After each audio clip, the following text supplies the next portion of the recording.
Hello, my name is Marcus. I'm the compiler of a collection of therapy quotes entitled 1001 Windmills of the Mind, a collection of advanced self-help quotes taken from what's often called the psychodynamic or the psychoanalytic perspective, which long ago, as I understand, is urged by some, perhaps many, as philosophical medicine and narrative medicine. Yesterday here in the park, we did some quotes on the topic of narcissism and BPD and obsessive personality, hysteric personality, those four mainly. So in this video here, let's pick up a little bit more on the narcissistic one by an author I just rediscovered this morning, Karen Maroda. I don't know much about her, but so she writes clearly. She's kind of like one of those bridge authors for the general public and from the analytic perspective, something in the middle like that. So we'll post a couple of quotes from an article of hers called Narcissism Lost in Time. And her main thesis is that when people come to her for help and all that, one of their chief complaints is, life is passing me by. Oh my God. When do I grow up? When does life begin? This kind of thing. So that's one underappreciated point about narcissism. This problem with time, because when trauma takes place very early on, the unconscious doesn't know time, and trauma freezes your feeling self, your emotional self. So if your sense of feeling in your body is kind of frozen in a state of timelessness, you have problems with time. Yes, the ego splits, you understand time on the calendar, but in terms of like living, like feelingly, you feel like time is just always the past or something. Like time passes you by and you feel like, and finally in midlife you go, oh my God, I am getting older, what the hell here? You know, then I don't feel older, but what the hell? So there's a confusion with the time issue because you consciously recognize time, but feelingly you're in denial about time because, once again, trauma freezes things. Okay? Trauma puts a spell, and the person becomes spellbound. Okay? Destiny neurosis, and the trauma fixates a person in this spell. They're fixated, trance, hypnotized, stunned in a state of timelessness.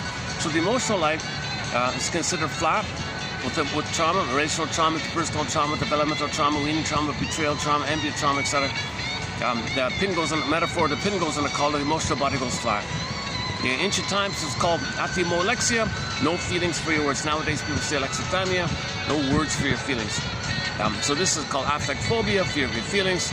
So you don't really know what you feel, you're kind of numb like that, living in a stupor. So you're considered to be in a bit of a cocoon. Yesterday's topic, a little bit of a cocoon kind of feeling. So you're going through life in a bit of a cocoon, like called a swoon. Dickinson calls it a swoon. Her take on trauma is her famous poem, There's a Pain So Utter. It swallows substance, the core self, the vital self, the real self, swallows it up, so to speak. Metaphor, the imagery in the Greek myth, the crack in earth and the princess yanked down. Okay, the princess, metaphor for the feeling self, the feminine, the embodiment, the ensoulment, princess, and she's exiled, lost, deep in the repression, going no not with us. So we don't know where she is.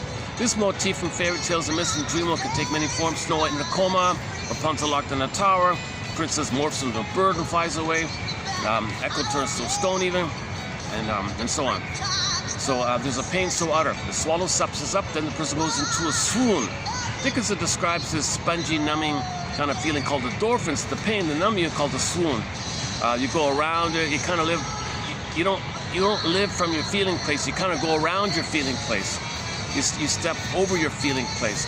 You step beside your feeling, behind or over or across. You're never really in the feeling place. That means you're not in the present. You can't feel in the present. So you're not going to life really feeling in the present. The life is just past or future, chasing the future to trigger the past. You're not really in the present like that. Oh, what's that?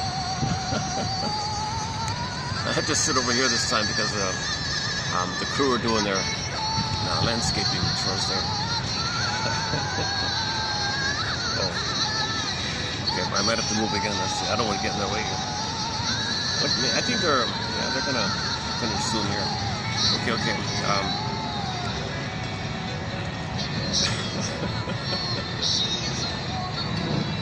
Yeah, they're a friendly group. For privacy, I won't show it, but there's like how many? 3, 4, 5, 6, 7. There's a good dozen. It looks like a seniors club almost, right? They're a little older, and they routinely do the maintenance in the park here. Nice, people, like friendly people. They're kind of easygoing in the way they go about it, maybe because of the heat like that. Okay.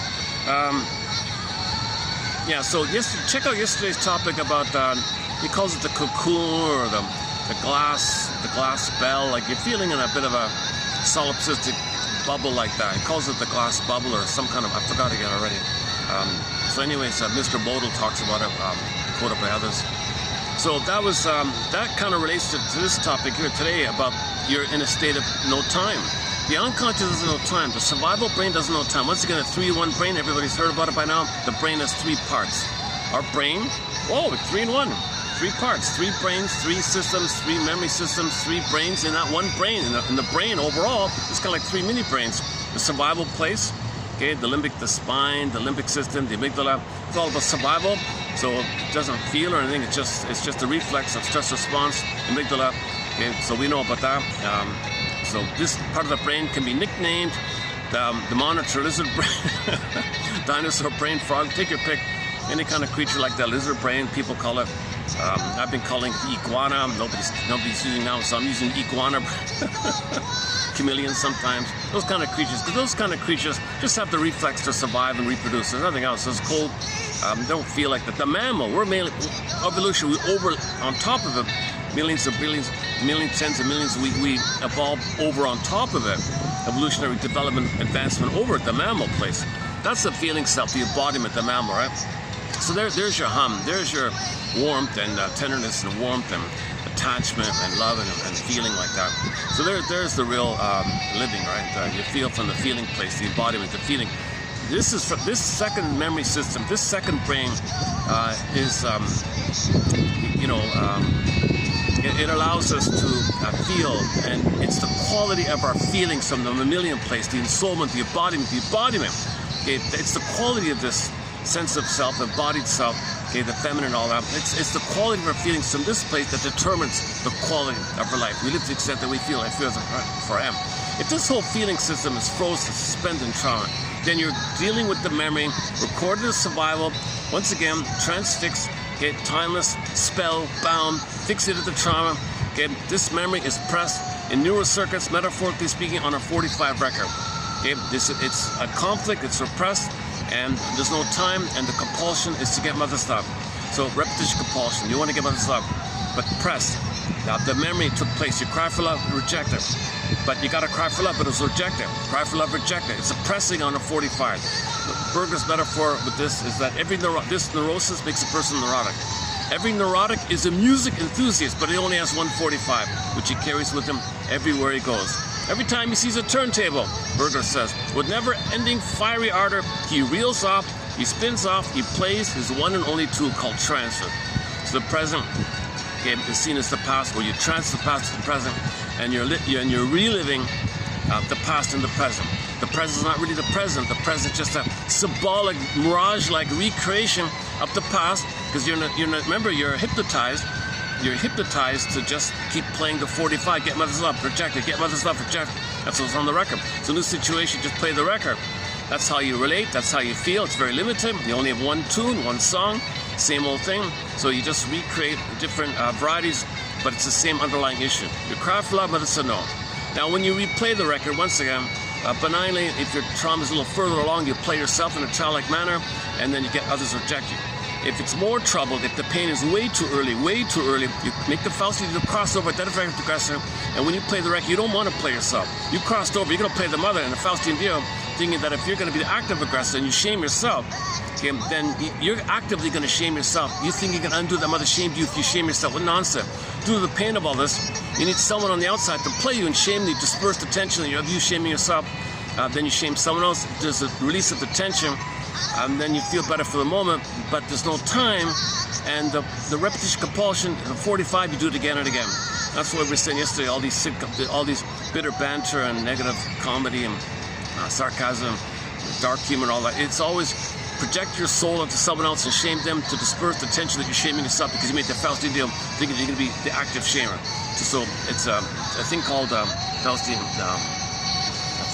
bargain like that. It's so sad. You can have 20 lifetimes being cynical. Doesn't undo that you were shamed by it. But cynicism is a cry for all anger is a cry for love like that. Most certainly.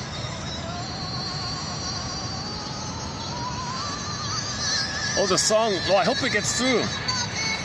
I've tried to play music from the classic rock band Pavlov's Dog several times in the past. Every one of them gets copyrighted. I found a short live one on stage in Greece of a great song called Late November. I posted a clip from that got through to my surprise. Everything else didn't get through. Now, this is a live version of one of their big hits called Episode. And I tested it and it got through, so I'm thinking maybe it'll get through. It's a live one. It's not as clear. It's not as crispy and clear as the studio, of course. It's a little slower, subdued, or something. It's okay. I much prefer the regular studio one, but this is good enough. I want to give it a try here, so hopefully we'll get through. The song here is called Episode. Typical. Pardon me. Correction. I stand corrected. It's called Theme from Subway Sue. Theme from Subway. Sorry. This song you're hearing is called Theme from Subway Sue. So the four big hits of this band on our soundtrack is Theme from Subway Sue here, the original Episode, of course. Those are two incredible songs. Julia, their main hit, Julia, and Late November. I love Late November. It's a great song, Late November. A lot of people love the song dance one. That's a crowd favorite. They always close up their concerts with song dance. That's okay. That's where he really belts it up, the high notes like that. 1975, they're really just a one-album wonder. Pavlov's Dog just came out with one album, their debut album, 1975. Man, oh man, absolute gem. One of the greatest classic rock albums is right there. The quintessential, like people say, the quintessential classic rock album was that one there called Pampered Minion. You see the dog on the front like that. Unfortunately, the band broke up and nothing happened afterwards. Although the lead singer, the leader of the thing, David Surkamp, kind of carried on. And to this day, he's still with his family's on stage doing little venues. Doesn't quite have the full sound, but it's just sort of a family project. And a few loyal fans from the 70s, attend the concerts. So it's a great album. It's going to be I'm sure it'll be rediscovered. That first album, it'll be a blockbuster once again. It was in '75, right? And then it got kind of forgotten because 76 came all the other ones, right? Boston and all the other Germany and all those other ones. So they kind of got forgotten like that. Yeah, that's too bad, eh? But he's great. It's a great song. Once again, Episode, Late November, Julia, and this one here, Theme from Subway Sue. Theme from Subway Sue. It's just typical love song, broken up. He wants to escape. Hey, birds, I gotta run. I'm in pain. My girlfriend left me. I'm in pain. I want to run. I want to hide. Now, birds, you see me running. Don't tell anybody where I'm going. I want to hide. Leave me alone. I want to hide. Birds, don't tell anybody where I'm going. Just leave me alone. I want to hide. I'll lick my wounds. Come on, birds. If somebody asks you where I went, say nothing. And he's, dreaming maybe she'll come back. You left me. I'm in pain. Oh my God. This whole typical unrequited situation. It's amazing how all these songs have the same sort of dozen or so messages. Now, most songs seem to be about this romantic hoping for love, attachment trauma. See, if the child doesn't get a secure attachment style, go through development process, have the sense of self. You're going to search for somebody who rejected you, and have to hope that the person present will complete what was failed back in the nursery. It doesn't work. It's disappointing. But there's a lot of emotion because you don't have your sense of self. The baby depended on his mother to get to a place where he can have a sense of self. That was failed. You hope the person present, as a quote-unquote emotional reincarnation of your mother past, can resume develop. Now the person doing the same thing. You're fighting all the time. So it's not going to work. After the honeymoon phase, a lot of disappointments, reality check. Seeing somebody in terms of unmet needs in the nursery, unknowingly. Oh, they're packing up. Okay, soon I'll go back to my spot. That's it.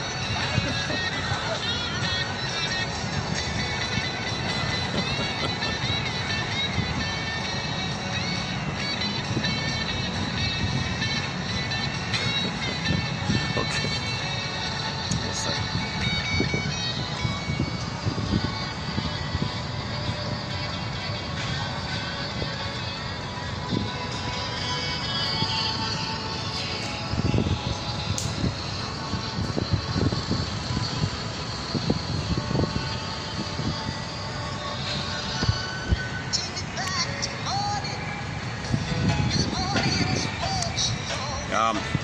He tells the anecdote about this song that when he wrote it, the song is called "Someday Soon." Someday soon. Oh, someday soon she'll come back. Yeah, just wait. No, it's not over. Denial. She'll come back. Someday she'll come back. Denial. Fantasy. Song's called "Someday Soon." Apparently there was a transcription mishap, and his friend wrote on the lyrics, "Subway Sue." What the hell? Where'd you get that from? Everybody laughed, thought it was funny. Oh, let's just leave it then. We'll call it the theme from Subway Sue. What the hell? You don't hear Subway Sue in the lyrics. You hear "Someday Soon." So it's just it's a funny little thing I have. Oh, I guess I should.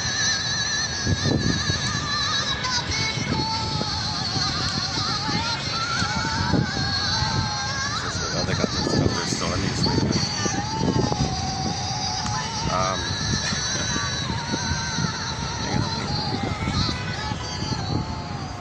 Yeah, I guess I can go. Yeah, let's hang on a second.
Maybe it gets through because there's a mishap with the recording. It seems a little too slow or something.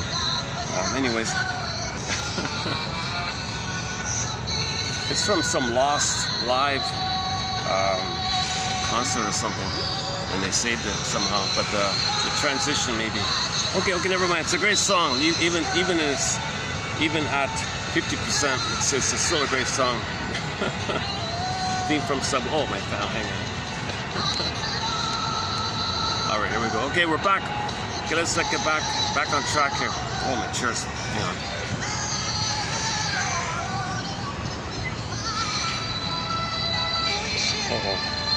My chair gonna tip over. Hang on, okay. I think just barely. Oh my god.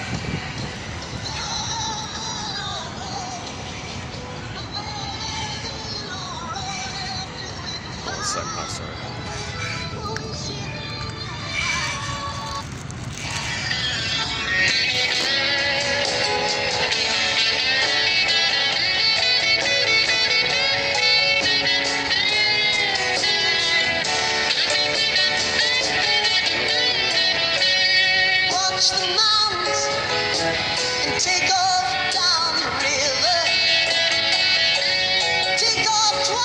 the manual. Someday soon we'll take off down the river, and I'll see nothing of you at all. Tell the birds not to show which way I'm going. Oh, there it is there. Tell the birds not to show which way I'm going. Funny line. I want to hide away. But someday soon she'll come back, right?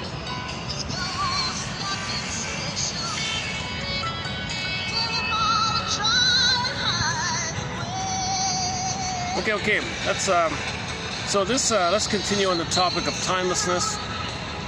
So the more trauma, the more confusion around time, and let's do that. Let's just read her quote then. So the article is called "Lost in Time," written back in the 80s. Let's see how we do here. Yesterday was a solid video. That was a solid discussion, I thought, on the topic. Oh, hang on. The song. He repeats the song. In the song, I just quickly did a search here. This song you're hearing here, he keeps saying, I'm doing fine, but I'm wishing you were mine. Tell the birds not to show which way I'm going. Tell them all to try and hide my way. Hide my way, don't let them see where I'm going. So he's just trying to.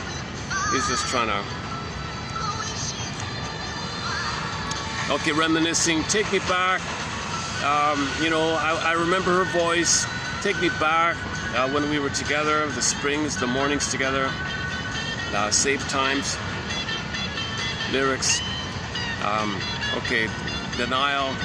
Gee, what's gonna happen to me? Now he's feeling depressed.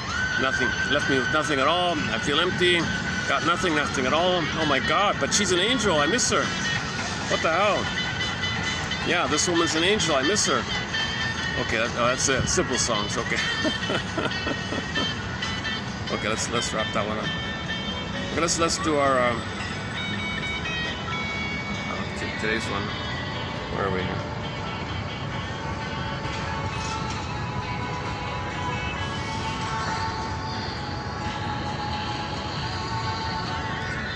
Okay, she opens up with somebody's novel, autobiographical novel. I don't know this person, Margaret Duras.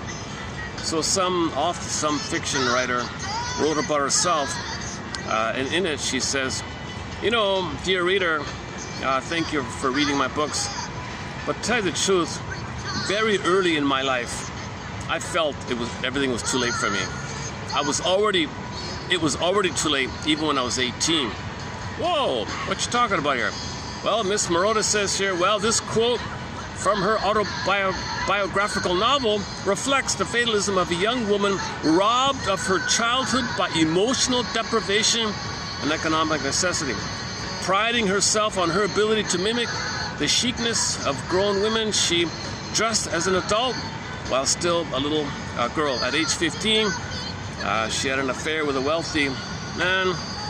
By 18, she was poignantly aware of her core of emptiness and despair, and knew it was too late.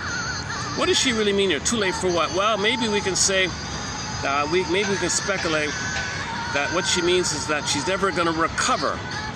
She's never going to recover from what was too little. Too little love, too little attention, too little affirmation. It was too late. Didn't get mother's love. It's too late. What had become undeniably true by the time she was 18 years old, was that it was simply too late for her to develop normally and without evidence.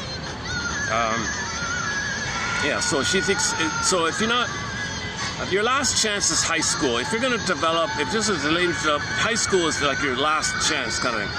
A lot of people say this about high school. Barnett says, man, oh man, you got to bombard high school students, with analytic, with critical thinking ideas. Armand Asante, Armand de Sante's version of The Odyssey by the Hallmark Company and Andrei Konchalovsky. It's a great TV mini. It's the best Odyssey. Some students learn the Odyssey, so they're lucky like that. So 1001 Windmills of the Mind would be a great resource. The comic psychoanalysis, just introduce people about analytic principles, about the falling in love, the difference between companion love and transfers love. Teach people about projection, give people basics, so that way they have some kind of resource to update themselves and have some chance to. You don't change the past, but you can add meaning to the past, and you can change the effects of the past when you understand the past a little better like that. So another one here. Mahler, Pine, and Bergman, 85, noted that adolescence offers what may be a last opportunity for a true amelioration of the effects of early maternal deprivation. After that, it is in effect too late to be mothered in the literal sense. Yeah, forget it. If you didn't get your needs met by then, and you're out of high school, you're not going to get it through anybody. The jinx is there, the record is there, the imprints are there, and you still keep trying to do it through cookies and food and symbolic mother. It's going to reject. Mother failed you and rejected you. Cookies and drinks and smoking will fail you and reject you. Just repeating the 45 again and again. But we have the compulsion to get a better past. We have the compulsion to get mother's love in the past to resume development. So we're looking for mother, but we don't consciously think the cookie's mother. Unconsciously we do need to know. We can't know. So the it says to the ego, cover me, give the person some flim-flammery, some duplicity. Throw him a bone, a red herring, a straw man. Give him some excuse. Explain away. Don't let him know that I think the unconsciously we got a mother. He can't know him. He can't handle him. Just let him say to himself, it's on sale. What's the big deal? Whatever. Just explain away, rationalize away, make him think he's reasonable. He's not. Rationalization is when you say something to yourself to fool yourself that you're being reasonable, to cloak, to camouflage that really the puppet master is not reasonable. It's not reasonable to keep on looking for mother after she hurts you. Once the deep wiring is set in, and you're still looking. All you can do is just repeat the grooving. So you look for symbols rejected, symbols rejected. So why are you still looking? Why don't you just admit you didn't get it? Admit you didn't get it. Consent that you didn't get what you should have received. Then there's a loosening up where you understand what happened, like why did that happen? What role did your mother play in her family system where she was unavailable to love? Have some empathy from her perspective. That adds a little empathy and understanding of the situation. Then you realize you can let go of the hope, give the all hope for a better childhood past. And when you can do that, then things loosen up and you can live more in the present. But without conscious awareness, you're just blindly repeating Kliegels, hamster wheel, repetition, compulsion to repeat. You have this, the 45 record, etc. But consciousness can get out of it. Consciousness is the facilitating means to make you realize the time element, the time factor, the presence, the present. Emotionally, you gotta feel that the present is emotionally available to you. No, the present just what says on the clock. But what about emotionally? You're still in the past, though. You gotta bring your soul to the present. Okay. So she also talks about this. I lost it here. Hang on a second.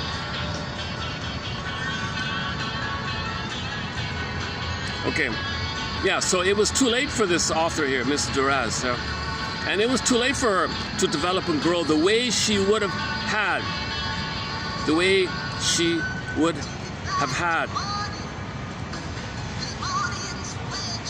that optimal caretaking response been available.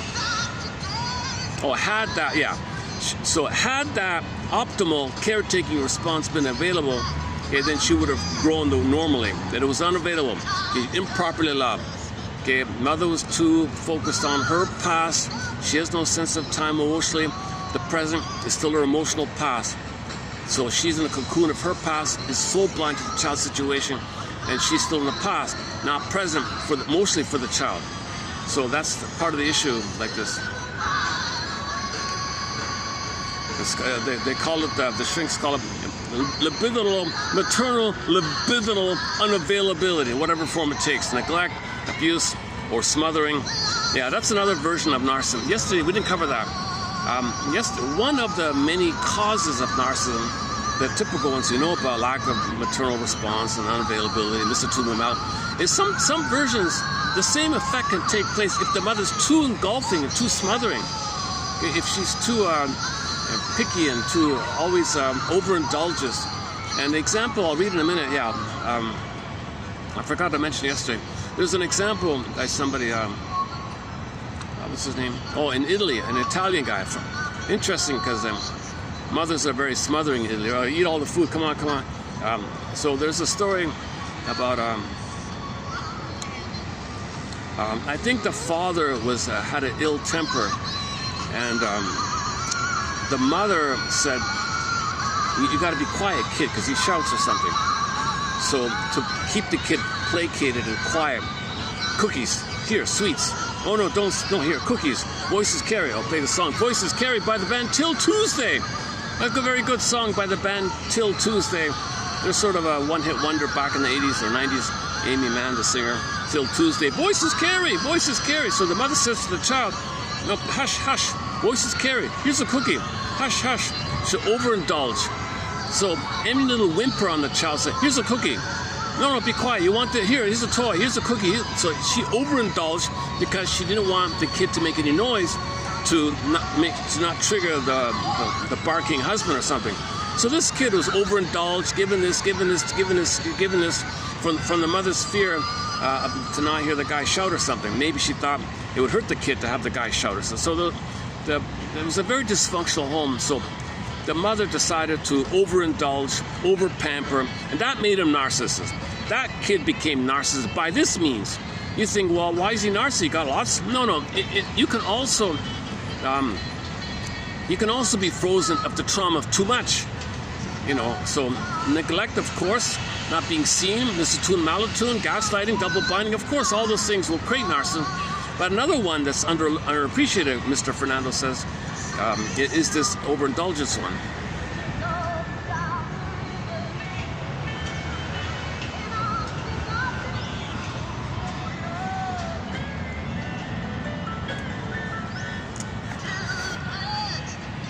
I haven't had time to post the shorts yesterday. If you check out it yesterday, I might not have time to run through all the shorts on it. I posted a few, but I know there's some good potential quotes in there.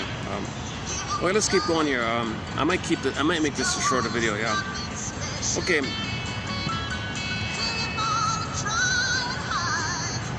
Yeah. So even and this back to this one here. Even if the person does get love and approval from others later in life, it doesn't work. So does it work? Okay. So you hear it a million times, right? Merell Middlemore got millions of admirers. Everyone says they love her. It doesn't compensate or correct that she was not loved by her mother. So after that critical time, no symbolic expression is going to undo what actually happened back. Only mourning and grief work and having a lantern, identifying the script, and then letting things heal from an inner point of view. So you can feel better, but you don't get better. And a lot of these famous pop divas say, "I'm always lonely on stage. They all admire me, but I feel so lonely and empty." One professor said he was never heard as a child. He ended up as a professor, spent his whole life giving lectures to massive lecture halls, term after term, semester after decade after decade. At the end of life, he said to a friend, "I don't know what it is, but I feel like I've never once been heard. I've never..." And friends said, "You gotta be kidding me. You've had tens of thousands of students carefully listening to your every word, making notes all the time. With pencil and paper, they're eagerly wanting to catch every word so they can pass the exam. They're very listening to you." Yeah, but but I don't know. But yeah, that sounds interesting. But I still feel I was unheard. I was never heard inside. So the symbolic thing you do after the wiring time doesn't correct the primal, original one. A childhood lost can never be recovered. Okay, but that's Janet's main line is when your real needs are not met. You have the unconscious hope, relentless hope, Martha Stark, relentless hope for the fulfillment of those old unfulfilled needs. So you stubbornly, relentlessly keep on trying. Maybe if I buy a new brand of cookie, maybe that'll do it. Maybe if I buy 2 cookies, maybe if I eat 3 cookies. You just keep trying relentlessly. All you're doing is repeating the timeless curse, jinx, spellbound, trauma fixation, repetition, get better. You're just repeating a circling thing, this hamster wheel. A childhood loss can never be recovered, and the resulting damage will be felt and experienced by the person who experienced it. Aside from the often dramatic and outstanding theme of lost love that is prominent in the life stories of narcissistic personality disorders, there are several sub-themes that relate to this. So narcissists don't love, right? They shame, use, okay, and utilitarian. They think the kings of gods should just serve them. And so they don't have a warm companion or relating because they have no sense of I. A sense of I is needed for companion or relating. They don't have that. They're still one with the mother mind, a cocoon, and they're just trapped in a bubble. And all they want to do is maintain that defensive bubble. So they have to repeat the thing. Where they were shamed, they become the shamer. Find somebody to shame because mother shamed them, and they're in a bubble married to mother. But to stay married to mother, they shame themselves. So they need someone to shame to keep on shaming themselves, but too much tension. So tension release. They need somebody to shame as a tension thing, utilitarian. They don't see or love or care. They don't do that. They just want tension release. So they shame and mock, use, they'll still lie all the time. They might be charming to fool you in, whatever. Narcissists don't have companion love. And she said, yeah, she also said, I don't have it here, but I remember a common one that narcissists might be a little charming in the beginning, but once they're a little closer, then things come out like that. Oh yeah, he said, what did he say? The analogy was, to compare, not by her, but someone on a similar topic. That let's say you know people, and suddenly they got a lot of money. Did the money corrupt them? No, it just revealed. They just felt safe to show and reveal what's really going on like that. So money doesn't corrupt you. It just reveals your corrupt people, quote unquote, traumatized people will do harmful things if given a chance, right? So if you give them money, then they feel safe to act that out. So it just lifts the veil. Just things come up like that. Money doesn't corrupt people. It just reveals people being corrupt or uncorrupt. It just reveals it like that. It just gives you access. So he was so a similar idea like that. So narcissistic people you might look very wealthy, look so handsome, charming, you got something, right? And then things get revealed later on. Yeah, maybe not a good example. Okay, let's fix that. Let me update that last point. I just saw that in the taxi on the way in. When I'm in traffic, I listen to lectures sometimes.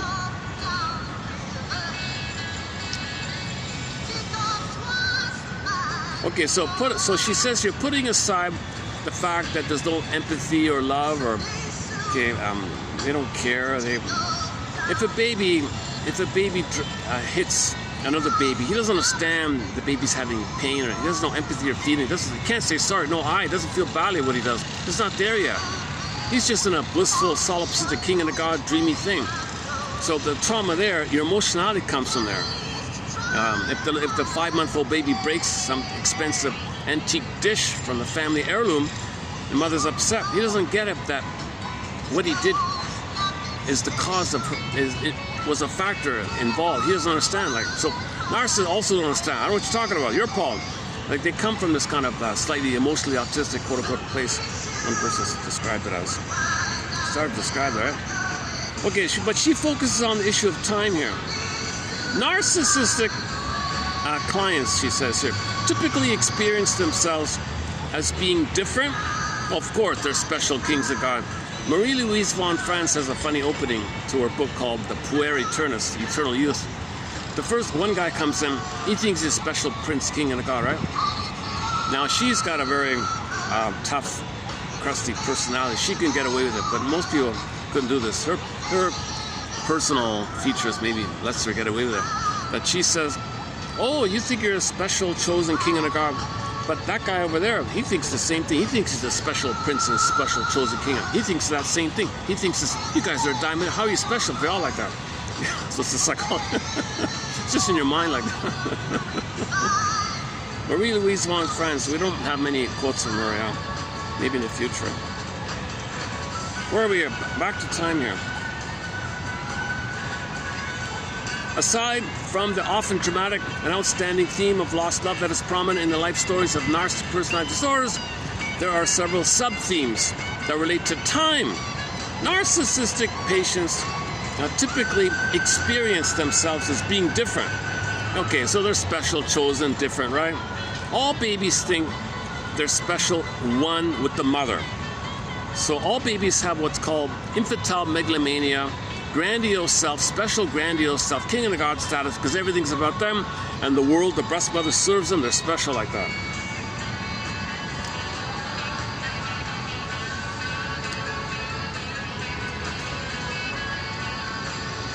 Okay, for example, oh, you feel special, yeah, you're above others, you're ahead of the pack, right, or and so on. All right. Oh, you feel special and advanced, yet at the same time, he feels behind in some way, right? Yet simultaneously feeling behind others or fearing that this is so. There is often a grim awareness. There is often a grim awareness of the passage of time, accompanied by the knowledge that little progress is being made in the course of life. So if narcissists are honest with themselves, they're in a bubble, legend in their own minds kind of thing, never loved, never connected, they don't know what it means, and now suddenly they're 60 years old. Nothing meaningful, they didn't express anything about themselves because they have no sense of self. All they had was defensive grandiosity. All they had was neurotic pride, defensive pride. The Italianic, cynical, cynical. That's all they had, right? And the glee and sadistic, schadenfreude. Wait a minute, now they're 60. Did they do anything from their real self, their vital self, their feeling self, their body self? Something missing, so now it comes like that. That's what the Odyssey's about. Poseidon says, you macho man, you're gonna feel now. So the Odyssey is all about this issue. I mean the one starring Armand Assante, and from a psychological point of view, not the current, not the horror film. Sometimes a myth or fairy tale is put into film format just as an excuse, as a Trojan horse, and then you watch the film, it's just glorification of violence. Because glorification of violence is a narcissistic thing to protect your narcissism. All these images of the violence, it's like there's a rage to protect your narcissism, and the anger and the violence is just the shell thing, because there's emptiness, the void inside, existential emptiness, annihilation anxiety, disintegration anxiety. They don't feel anything inside because they still want the mother. In normal development, you're safe with the mother, then you have a sense of self distinct from the mother, a personal idea, sense of self, real self-agency, a sense of self. They don't have that, they're one with the mother. There's emptiness. So all they're doing is aggressively acting like the mother onto others to maintain the solipsistic bubble inside. Oh, they're back. Oh, they're doing enough. The maintenance people are back. Oh, they were just taking a break. I thought they were finished.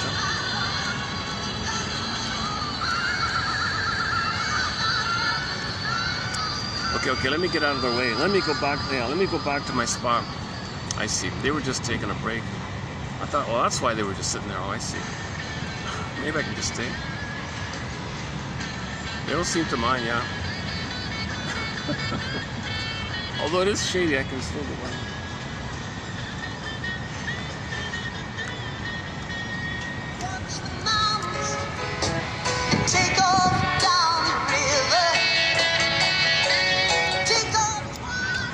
I hope this gets through, because that way, if not, this whole video will be out. Like, this whole video will be deleted if this somehow is considered to be the official version. You can't play any Pavlov's dog songs from the vinyl. The whole video is blocked. You gotta, so I've never been able to play that. The exception is the short live clip, late November in Greece, Athens, I think. That was a great little clip. Recently, a few years ago, 2015 or so, 2017 or something like that. Check out Athens, or somewhere in Greece. Pavlov's dog performed in Greece maybe 10 years ago. There's a clip there called Lena. That one got through, to my surprise. That's the only one that got it. And this one is alive. So, yeah, okay, let's move. Hold on a second.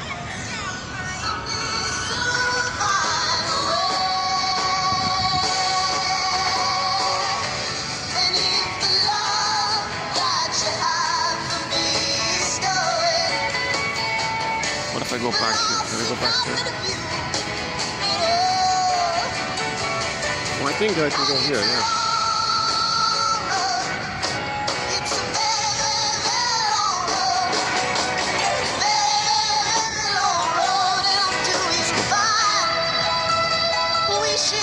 should be okay here. Okay, let's move it a little bit. Give me 5 minutes to reset up.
She's a woman, left me nothing at all, got nothing at all. She's a woman, such a woman,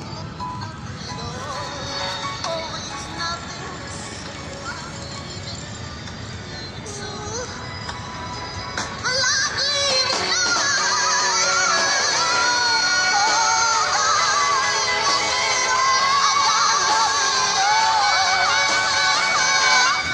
That's that feeling of despair when the girl left him. I got nothing now. Oh my God, who am I?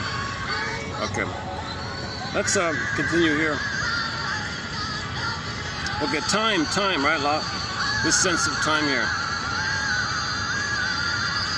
So this is common in midlife, right? Time is passing by. What the hell? I've been pretending like there's no time. I've been pretending I can live forever. That's not right. That doesn't make sense. Help! There is often a grim awareness of the passage of time, accompanied by the knowledge that little genuine living has been made, kind of thing. Expressions frequently heard include. So this is what her clients say, or she said, or her clients. I'm not sure. Okay, I'm afraid life is passing me by. Very common one. Okay, play the song "A Boule Parini" by the singer Zaz. So she feels like life is passing me by, kind of the metaphor. She's on the subway subway. She's on the platform. She can't get on the train. The lights are passing by, bedazzled by the lights. Can't move on. Stunned. Time passing by. It was about grief and all that, but at the same time, you feel like life is passing me by. I fear getting older without having done anything really meaningful with my life. My life seems like, well, what did it mean, kind of? All right. It sometimes seems that my life is more like a rehearsal for life than it is the real. Very common, right? Life is not a dress rehearsal. I feel like I'm rehearsing for life. When does life begin? Well, you're in a cocoon, a frozen bubble time.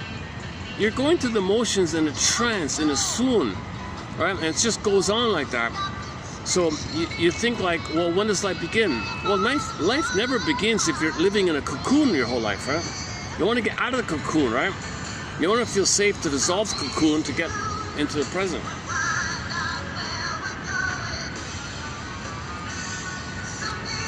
Well, yeah, variation is, the client says, it's very funny.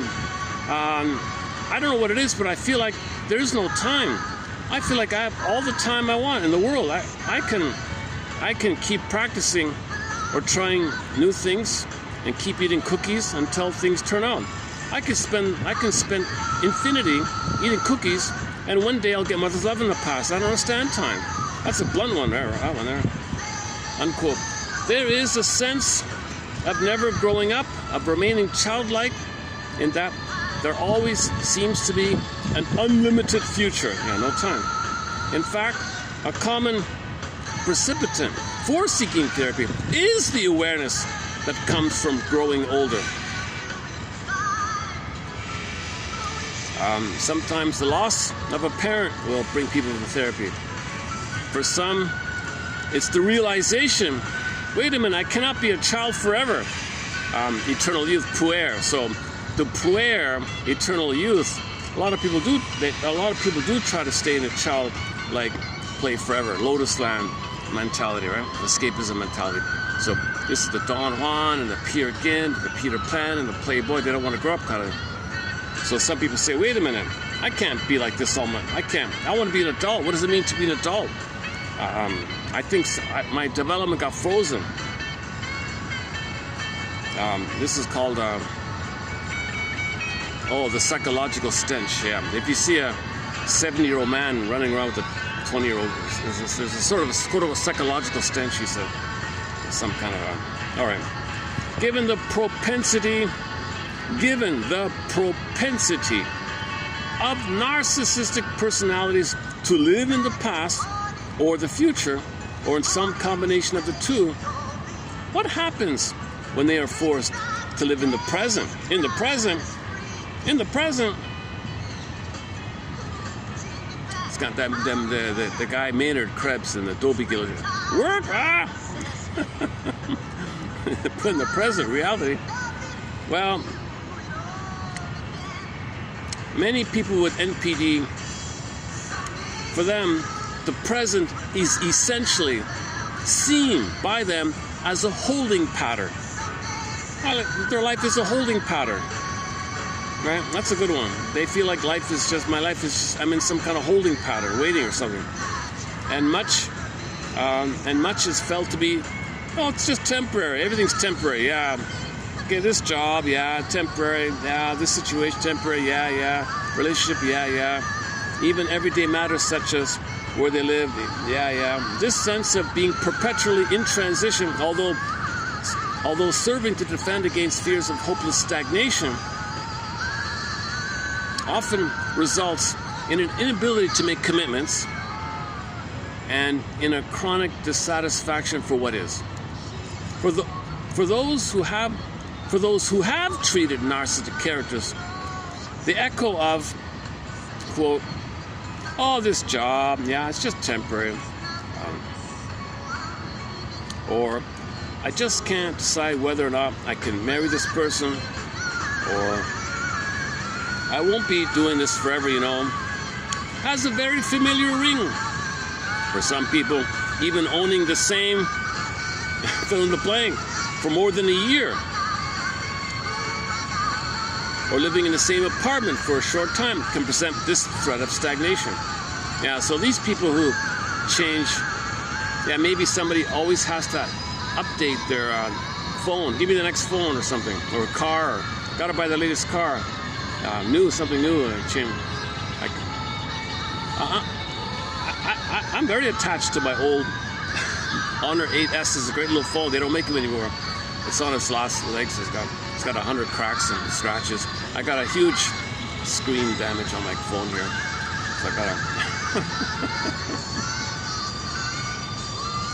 I'm thinking about getting the next phone will be the waterproof one. So if I go to a shoreline, if I'm on a beach, for example, or near the water, and the water I won't worry about water. So that's a huge update. Oh my God! I just saw an ad Oh man, in the future, very soon there'll be solar-powered cars. Amazing, eh? So you don't even need you don't even need EVs or gas or nothing. Just put a solar panel on your roof and you can go on endlessly. Apparently that's coming in the future. The way it is now, you can only get 50 kilometers. 50 kilometers. So people who just drive short distances every day, that's enough, right? 50 kilometers a day. That's awesome, man.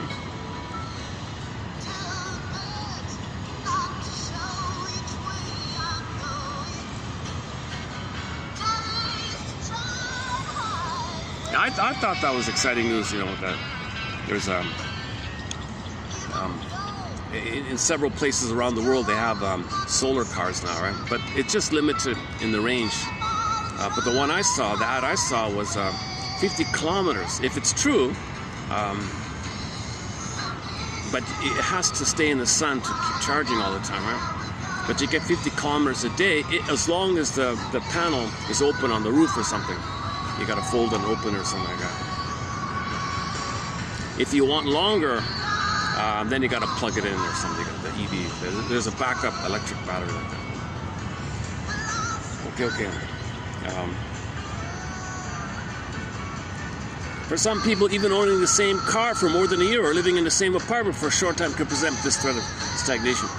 The fear can be stated as, quote, well, if I accept this person, job, apartment, whatever, well, I'm afraid I'll be trapped here and will never go further. And this leads to very self-defeating behavior in that the person will feel the need to get rid of situations that may be the source of real pleasure, satisfaction, security-based. But there's this irrational fear of being trapped. So this is the guy who won't marry because he feels like, I'm trapped, I can't find a better one, you know. It seems probable that the basis for this fear is the belief that every situation is as potentially disappointing, frustrating, and incapable of nurturing and developing the individual as was the original situation within the family. Somebody said to her, quote, how can I possibly be aging?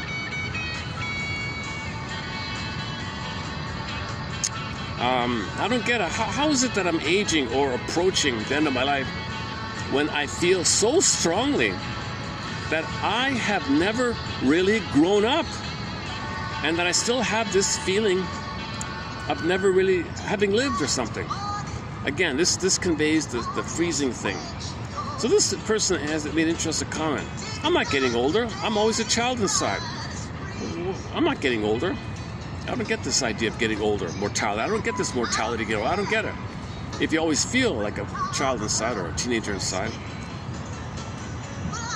See, the freezing at the teenager time just reinforced the freezing of the earlier time. The teenager's time is the last chance to grow up, kind of thing, right? Somebody's watching me. Oh, yesterday I had that, yeah. If I look back, they'll turn away, kind of. Oh, are they? Hey, are they gone? Wait a second. Let me go back. Oh, they're still there. Oh, they're still there.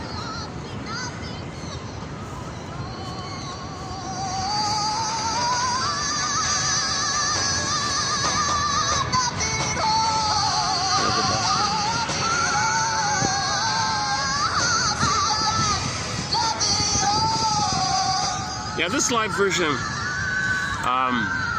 I don't know. It's not really the song. It's almost like he's doing a bad cover of his own song. He's really missing it. But I love the song, and this is the closest I can get to playing a Pavlov's dog song here, I think. That's too bad. Listen to the original. Check out the original theme from Subway Sue, episode Julia, and Late November, and Song Dance maybe as well. This year, 2026, he put out a new single something about a car, a Cadillac or something. So he thought it could be a hit. It's just he never really captured that spirit of 75. The spirit of 75, he never... Whatever he had going in 75 with that album was amazing. It was a great album. There was a lot of characters involved, a lot of strong personalities. They said they couldn't get along. They were all very emotional, something, I don't know.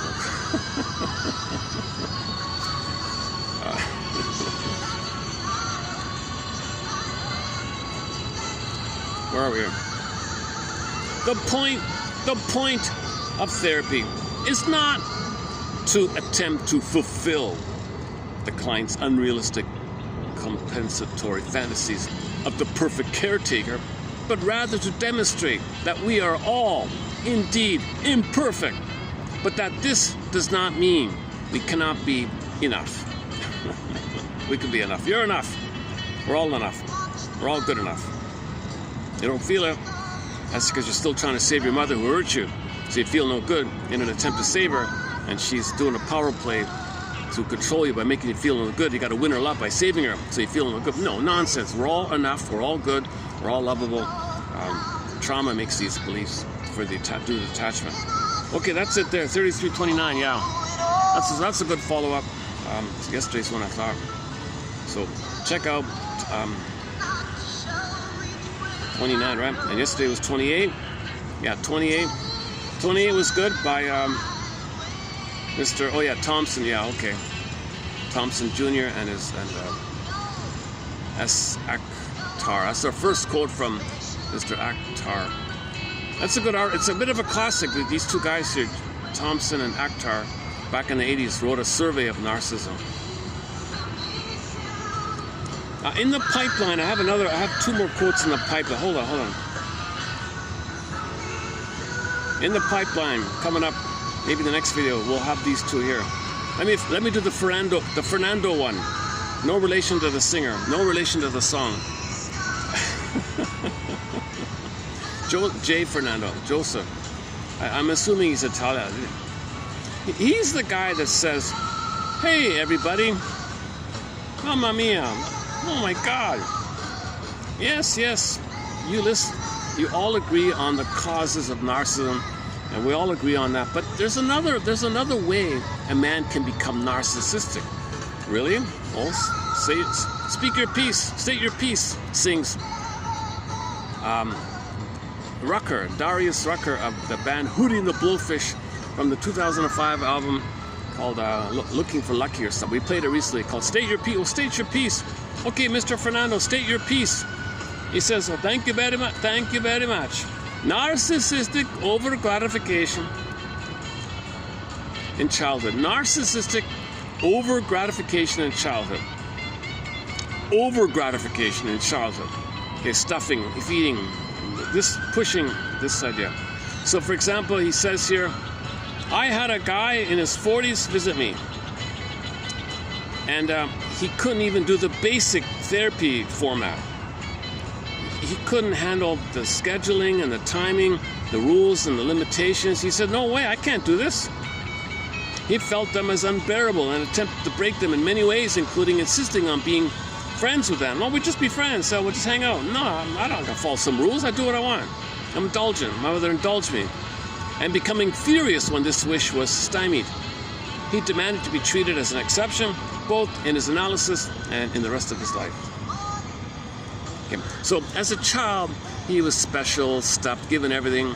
So he's in this cursed. He's always like, any little whim, it's got to be fulfilled. Little whim got to be fulfilled. Little whim got to be, oh, I want to get better. That's something I want. Well, I don't got to follow a rule. Just give me what I want. I don't want to do what you follow your rules. I'm always indulged. So people used to say these kind of people are spoiled. The way to think about that phrase, spoiled, is you spoiled his development. You spoiled his chance to be himself. Right. Okay, the next one here. Okay, there are so many Adlers, not Mortimer Adler, not Alfred Adler. There's another third Adler. Oh, Gerald Adler believes that MPD and BPD constitute a developmental based continuing wherein narcissistic patients have a greater self-cohesiveness, stability, and self-object relatedness, and more capacity for loneliness than borderline. Okay, so we went through this yesterday. The issue is, okay, if we're to assign one word to this topic, it's differentiation. Did the child differentiate from the mother, or are they still fused in a oneness? So that in the mind, theater of the mind, sense of self with the mother, fused. Okay, that's the blissful one. It starts like the heaven, the paradise. Mother fails, click. You create another pair, but it's also fused, devalued, and then the attacking mother is a combination of your anger rebounding in yourself and you adopting and saying to yourself the things you said your mother said to you when she didn't meet your needs. So you thought, the baby thought mother said, you're no good, unlovable, I hate you. So you say these things, internalization, that's the connection. Plus you fuse in your anger to mother, block rebounds in, angry. Now that anger is a rage and devouring, criticizing you. So it's never satisfied. You can't placate this. This is the anti-self system. So that's why narcissists are so bitter and they feel so much shame and so much nasty and hostile attitudes, and they feel empty and worthless. All their jokes are so bitter like that, right? So they got the two sides: the fantasy side, the fantasy bond, the special kings and gods, and the fantasy blurb with the mother like that, but they don't want to know mother hurt them. Okay? The mother didn't love them, so there's not enough loving mother in there. So what fills in the vacuum is his rage feeling, attacking himself. Poof, monsters yesterday talked about. So you got, but it's an organized narcissism. So if you got this, do I have the? Oh, hang on. Do I have the coins here? Oh, I forgot the coins. Okay, imagine two coins pressed together on this side here. The lower one is the sense of self, grandiose, special king and a god. Now, top one, mother's omnipotent, grand, and they're fused. It starts off like that, right? So heaven, paradise, blissful, king and a god, one with the universe. Okay, all these, in New Age, they recreate that. They say, oh, transformational, vibrational universe loves you. You're one with everything. They're just recreating this because it's a regression to feel better, like a trigger that passed. So babies start off with this New Age, with New Age thinking. Babies begin in New Age thinking. Yeah, I never thought of that. Yeah, babies begin with New Age thinking. I'm referring to Mel D. Faber's excellent book called New Age Thinking. He spells out the whole New Age phenomenon in that book. Excellent book. Unfortunately, it's never been digitized. Hard to find printed copies, out of print. Luckily, I finally, after years of searching, I finally got one, and I posted some posts. Oh, hang on a second. Can we get the bird in?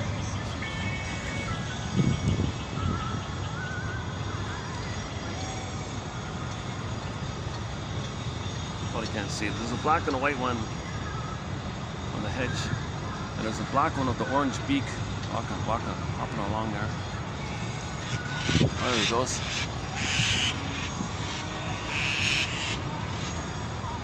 There's his buddy. Oh, there's a conference. The conference of the birds. Birds, don't tell anybody where he's going, okay? The guy wants to hide. His heart's broken. Don't tell anyone. If anyone asks, just say you don't know.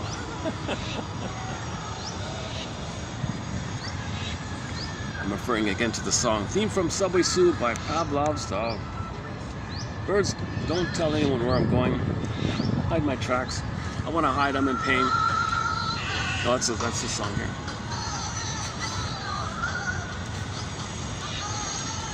Yeah, okay, let's why don't I keep it going? Is it okay?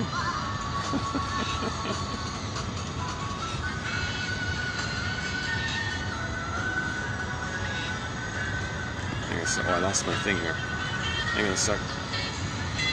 Okay, so this, yeah, okay. So imagine the 2 coins here, 2 coins here. Okay, so now there's more details about this map or model, whatever. But the point is non-differentiation, undifferentiation, fusion, merging, symbiosis, non-differentiation, still one like that. And the 2 being one, he thinks the whole package is him. He's both, like he's the whole thing, right? That's on this side. So he many times they live from the self, grandiose self, and the world is fused with him, and he thinks the world owes him a living. The world's depressed. He's wondering everything should serve him. That's a narcissistic, exhibitionistic narcissism. He has the attitude that he's special, king of God, everything should serve him, don't care about you, kind of thing. Because he's set the stage, Because babies, when they're nursing it, they are the center. It is the world. The breast mother is the world for the baby. The breast is the world. He is the center of the world. And the world, he owns the world, because the fusion like that. So he just disperses that in the mind and projects and sees the world by the mapping, the imprint. So that's the one self system. Now, there's an exception here. If the parent said, who do you think you are? I think you're so special. Then that crushes, okay, then his energy invests in the other idea.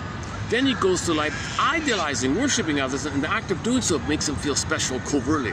That's called the closet narcissist by Masterson, or the idealizing one called Mr. Kohart, or I've been calling it the voyeur one. I'm not sure what really to call it, secret or so, some kind of covert narcissism where you feel grandiose if you idealize and worship somebody. If it fails, find somebody else, and they only feel special by worshiping others. And then you bask in the glow of the other person. So you look for somebody who is exhibitionistic, say amazing there, and you think, he calls it the glow, this symbiotic, the honeymoon glow, like they're in love like that. Then you bask in this, and you have this glow if you keep saying, you're amazing, you're a star, you're the greatest, and you feel special doing this, right? So there's two ways. You got the cookie cutter way, where the energy's in the self side, grandiose, I'm special, or the closet way. Now, you're special and I'm special. You're amazing and I'm special by saying you're amazing. That's closet one. Okay, there's two like that, right? That's sort of Masterson's little model there called the closet narcissist. And then on the other side here, okay, so when this is interrupted, when this has failed, okay, click, it goes on this side. Okay, so when something interrupts this thing, when you don't get your supply, you don't feel special, like someone you love, okay, disappointed you, you might go to this side. Or nobody thinks you're amazing or paid you attention or something, you can go to this side. So when this is fractured or whatever, you click, okay, either or. So on this side here, okay, commonly, okay, one theory here is if the energy's on the devaluing side, then you're the devaluing narcissist and you shame yourself. Others are you and you shame them. That's so you're cynical like that. Now, I'm at a point here, in the lower functioning BPD, if the energy is on the no good side, you see, then you're always feeling depressed and no good like that. So narcissists flip and become the aggressor, and the lower functioning BPD, they feel worthless and all that stuff. They feel depressed and all that. That's just a theory. That's a little cloudy, that kind of idea. Because the BPD phenomenon, there's also a higher functioning. Not all BPD, when it's just talked about clinically, it's not this lower one. But anyways, one theory about the difference between MPD and BPD is this one here.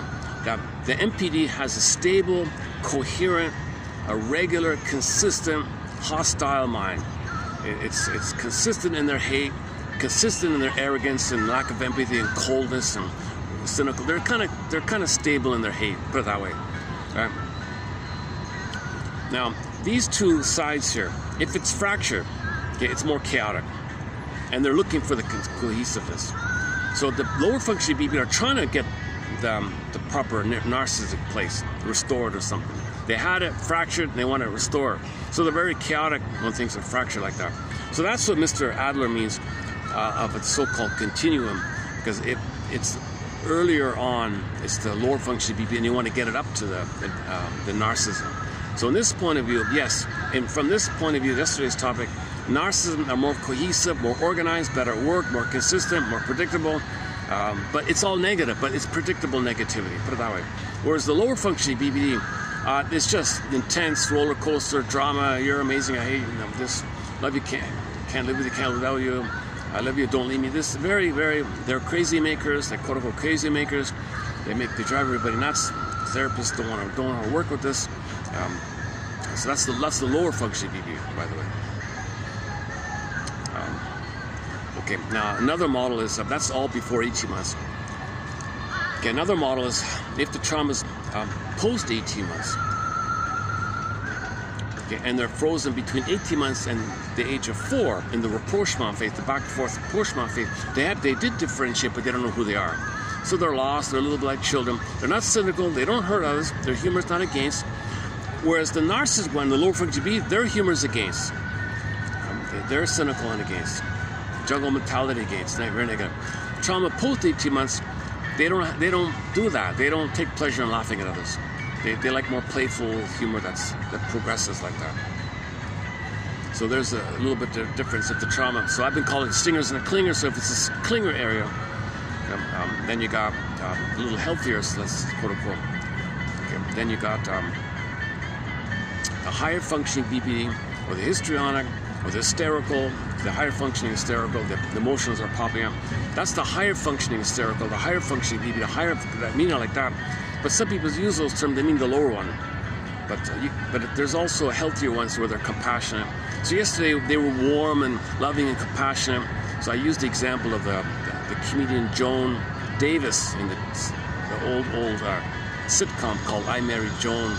So she's loving and compassionate, empathy and all that, cares about others and loving, warm-hearted woman and all that. But she is afraid to set a goal, know what she likes, complete the goal. She can't complete something. She tries something, it's all chaos.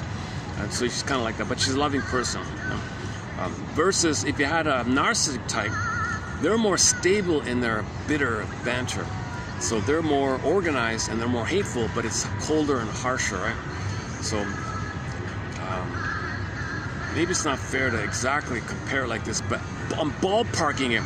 If you compare Lucille Ball, maybe like that, and Joan Davis, in the more compassionate area. I'm just ballparking. I don't really know Lucille Ball, but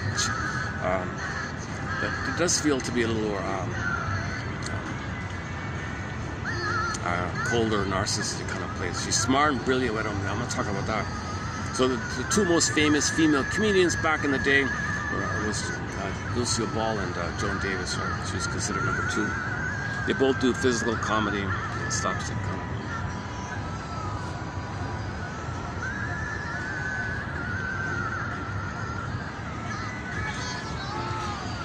Okay, so Gerald Adler believes that MPD and BPD constitute a developmental-based continuum wherein narcissistic people have greater self-cohesiveness, stability, and more capacity for loneliness. Well, yeah, the lower function BPD, they're too chaotic. They gotta have people around. They gotta have a circus around. They create drama. They have a harder time being alone. That's true. Yeah, all right.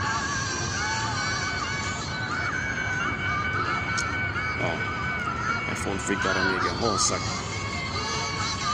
Okay, next part here. Kernberg, 75, asserts that narcissistic and BPD share the same low level of structured intrapsychic organization with severe identity disturbances and reliance upon similar defenses. So they're very similar. MPD and lower functioning BPD are very similar. The only real difference is the MPD is more organized, and lower functioning BPD is disorganized MPDs. Gunderson, 84, has reported a difference between the grandiose self of narcissism as opposite to the devalued self of borderlines.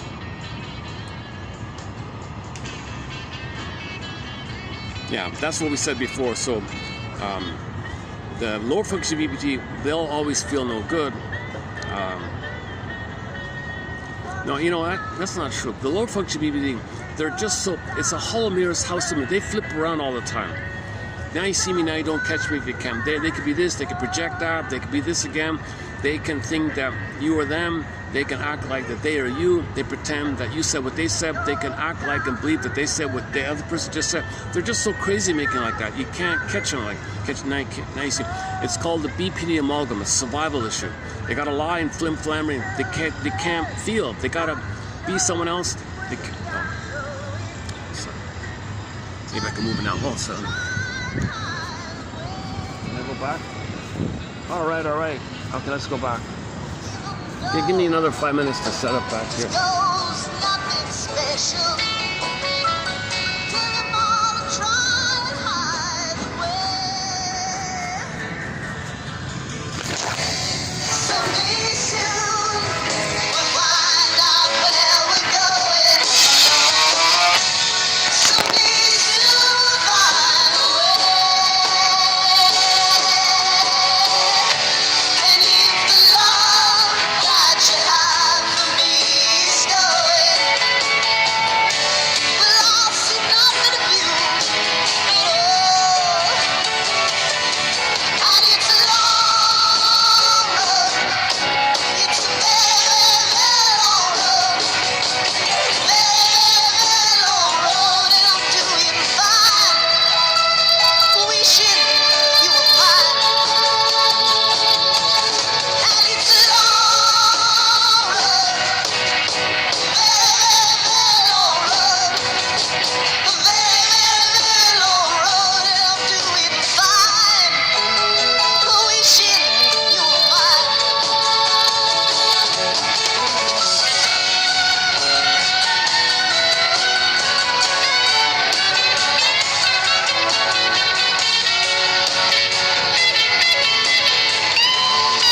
I gotta plug in the battery. Hold on a sec. Give me a sec.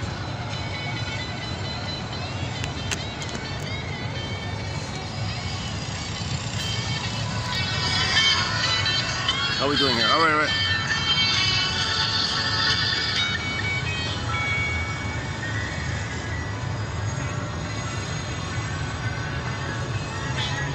So we did the Adler one, the Kernberg one, the Gunderson one.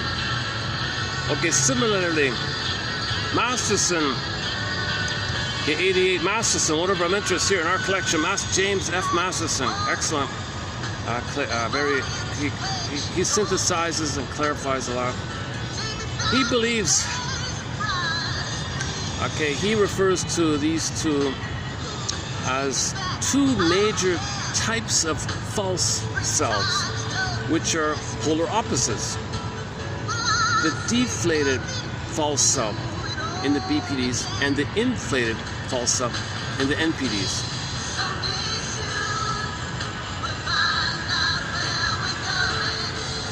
Okay, so back to the energy thing. The 2 coins here, the NPDs have the energy in the grandiose self, and the world is symbolic pressure to serve them.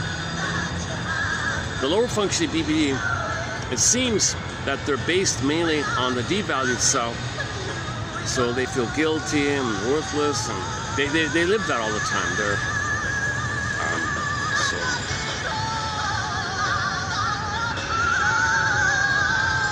see, the narcissists have it, but they flip over here as a defense against this self. It's actually maybe a little closer to the truth to feel the reality of your hurt. But if you can't handle it, you're going to click to the other side, right? Janoff would say you're close to the truth if you're on this side. I mean, feeling the shame self. But the lower functioning BPD and the narcissist, neither of them are aware of themselves, right?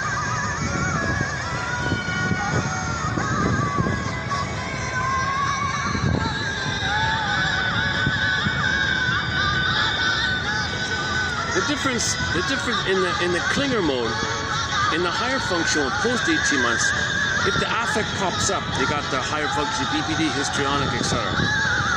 You also have impulsive and acting out in the clinger area.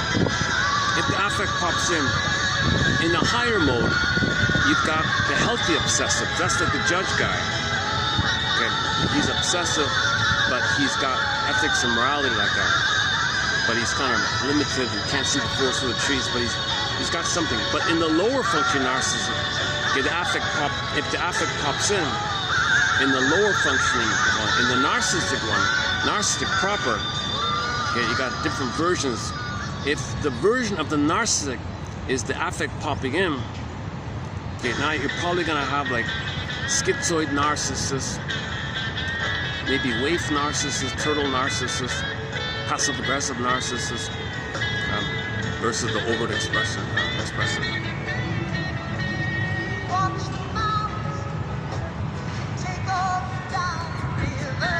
As usual, there tends to be a lot of overlap here. No one's got a perfect clarity on this. Everyone's grappling with how do we categorize them.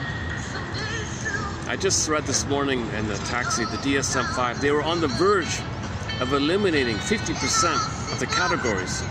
They were going to take out half of them if they kept it in finally, including NPD. Because NPD is so ubiquitous, I thought, well, if it's everywhere, why are we having it? It's just part of society. No, keep it in, keep it in.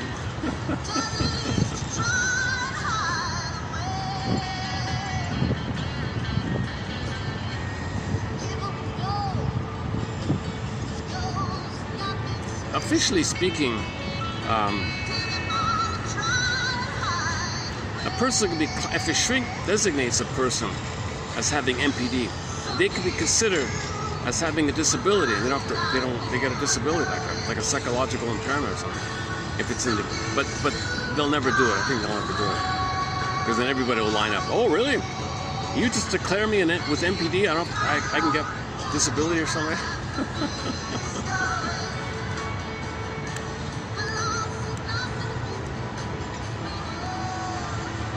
I don't know if that's ever happened. I don't even know if that's happened. I did see one one comment about that a long time ago. Yeah. Or the question was, how do we deal with this issue? How do people deal with this issue? Narcissism is very ubiquitous, it's very common.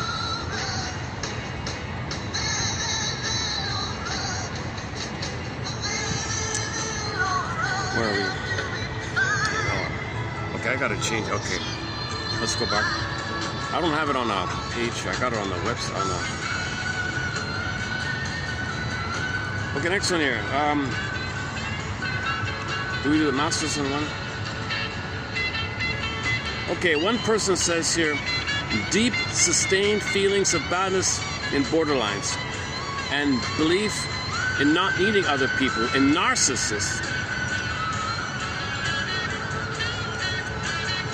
In our study, didn't really prove much and didn't prove to distinguish the groups because, for the most part, narcissists, although they're in a bubble, they do admit that they need others, although they wish and often seem to act, I don't need you, but they do need.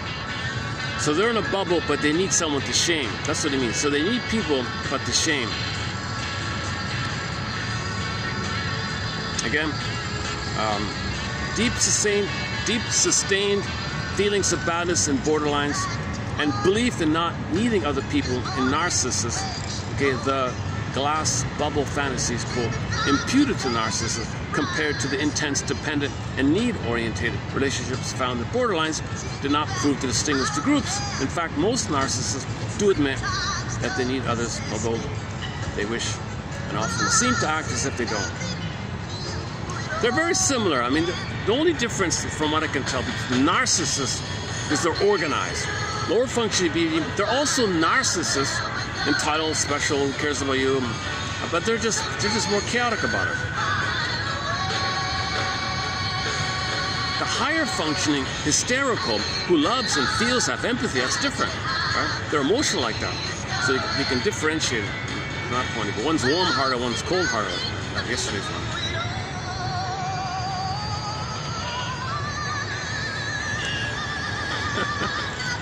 He still has the high notes there, eh? Even in this one here. It's called the Perkin tapes or something. The Perkin tapes.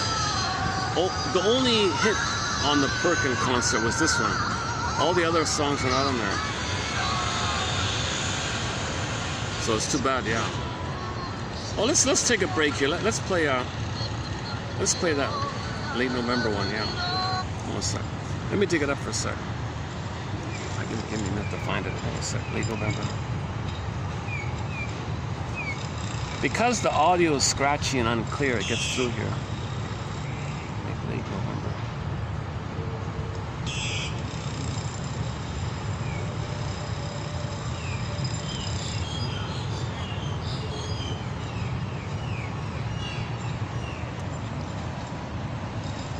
Oh, that's yeah. That live album's that's not too good. Yeah, that wasn't so good.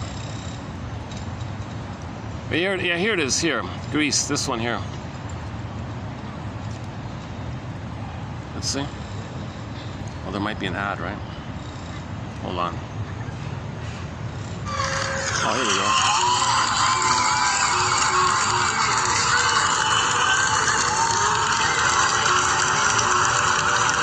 Oh yeah, he opens up. Yeah, he normally opens up the concerts with late November.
Now, your name is hopefully that got through, yeah.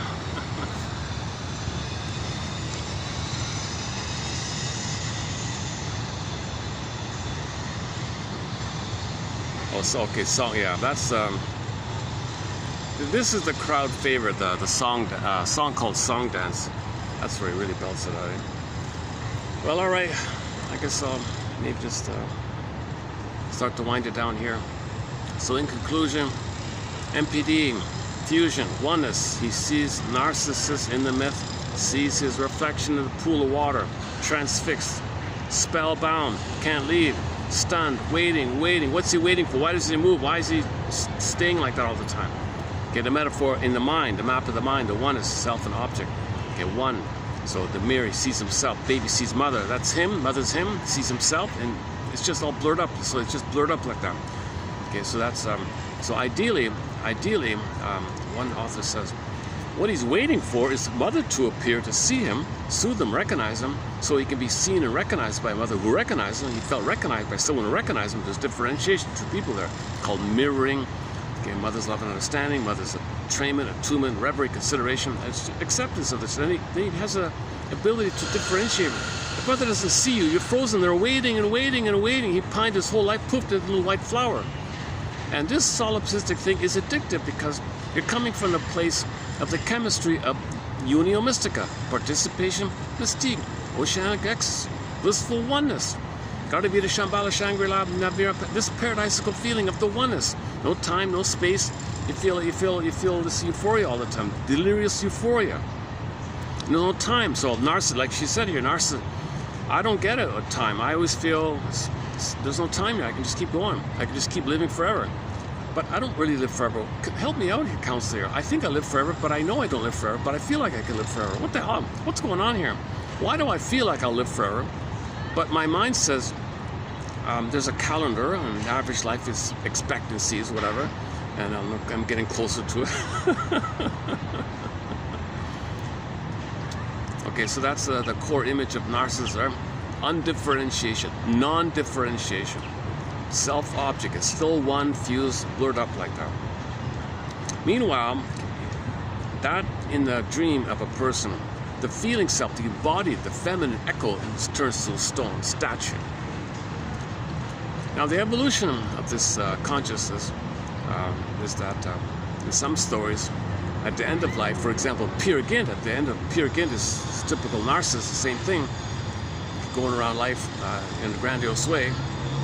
The image of doesn't mean physical, literally, as a guy there staring at his reflection and not moving. It's an image of in inner life. The outer behavior of a person who's narcissistic can be one of those narcissist types. Anyone. So in the Peer Gynt version, like the Don Juan, he was like a kind of a cold psychopath, Don Quixote, psychopathic one. That's a version of narcissism. That's a more extreme end. Anyways, the end of life, same like Odysseus. At midlife, it came to him. In Peer Gynt, he realized that at the end of life, he was an old man. Wait a minute, what's going on? I'm an old man here now. This was all meaningless. So he sees his soul floating in the air called Solvig. Have I been looking for you? Solvig, are you my soul? Where have you been, soul? Solvig says, it's an opera, Solvig's song. Are you kidding me? You've ignored me. I've been here all around. I've been always around, just near you, just like Echo Narcissus. I'm kind of like Echo Narcissus. You just ignore me. You don't accept me. Oh my God, the story ends. At least he asked a question about it. So there's a little evolution like that. And a lot of quotes do show the healing of narcissism. Odysseus, okay, he found his home. He got back his home, living in the present. Ithaca means sense of self. Home means sense of self. Looking for home, no place like home. Sense of self, embodiment his home. It's an inner home like that. Metaphor for inner like that.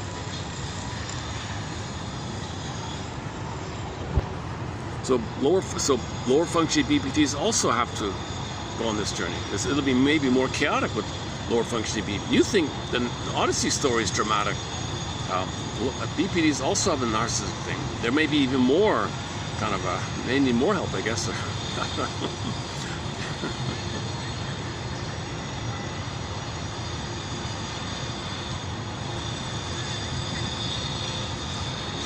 Let me check that. Oh, the battery's okay, right? Yeah. I got the battery plugged in. Sorry. 60. Yeah, it's charging. Okay, 60. Yesterday I was kind of energized and refreshed. I went for almost 3 hours, I think. That was a fun video. Yeah, that was a good video. Today's sort of half and half. I'm a little slightly sluggish. Not fully present. Not fully present. Tell you the truth, when I found the song, that kind of perked me up to come out today. Otherwise, I was gonna take today off, kind of thing.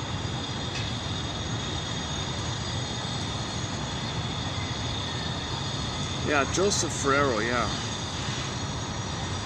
And that's a new one about narcissism. That's a new one. That's a new point. I don't think we have any quotes about this overindulgence of the smothering mothering. We know about the smothering mothering helicopter. We know about that. But we don't link it that's as being a cause, an ideological or causal factor of narcissism, this smothering kind of thing. You just think, well, so what? You just gave him a lot of attention, a lot of cookies, a lot of food, a lot of toys, a lot of attention, a lot of privileges. So that's not going to make him narcissist. That can him? Fernando says.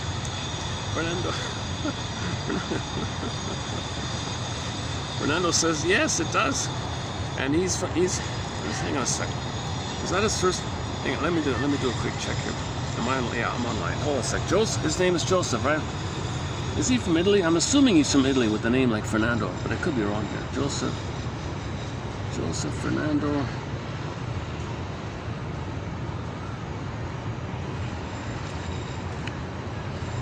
Let's just put here as psychiatrist, psychoanalyst. Okay.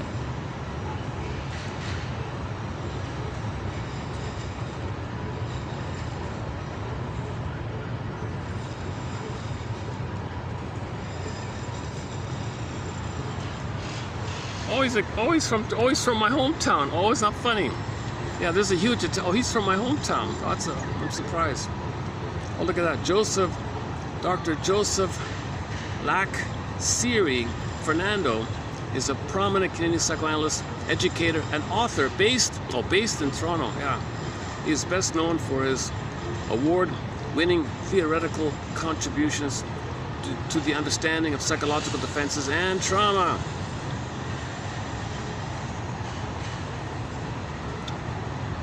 His book is called A Psychoanalytic Understanding of Trauma. Oh, I don't know this. I don't even know this guy. Look at that. That's funny, eh? Oh my goodness. Okay, I'll definitely have to check out this guy's book. A Psychoanalytic Study of Trauma describes the shattered state of mind functioning left behind when trauma disrupts ordinary reality, breaks down core ego functions like memory, integration.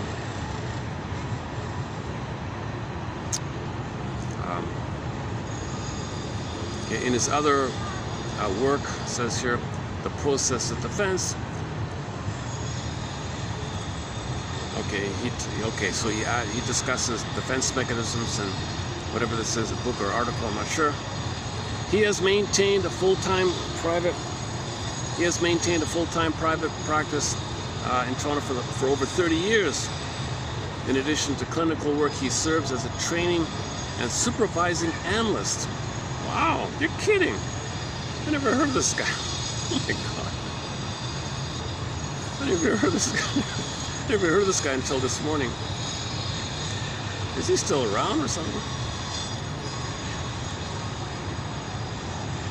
It says is in the present tense, right? Let's click what's the book here? Oh, there's the book. Okay. There's this book. A Psychoanalytic Understanding of Trauma. Joseph Fernando. Oh, 2023. Oh, this is a new book. Oh, look at that. Okay. Hopefully I can find it. It says here preview. Let's see. A lot of quotes come from the free stuff, like the previews and abstracts, things like that.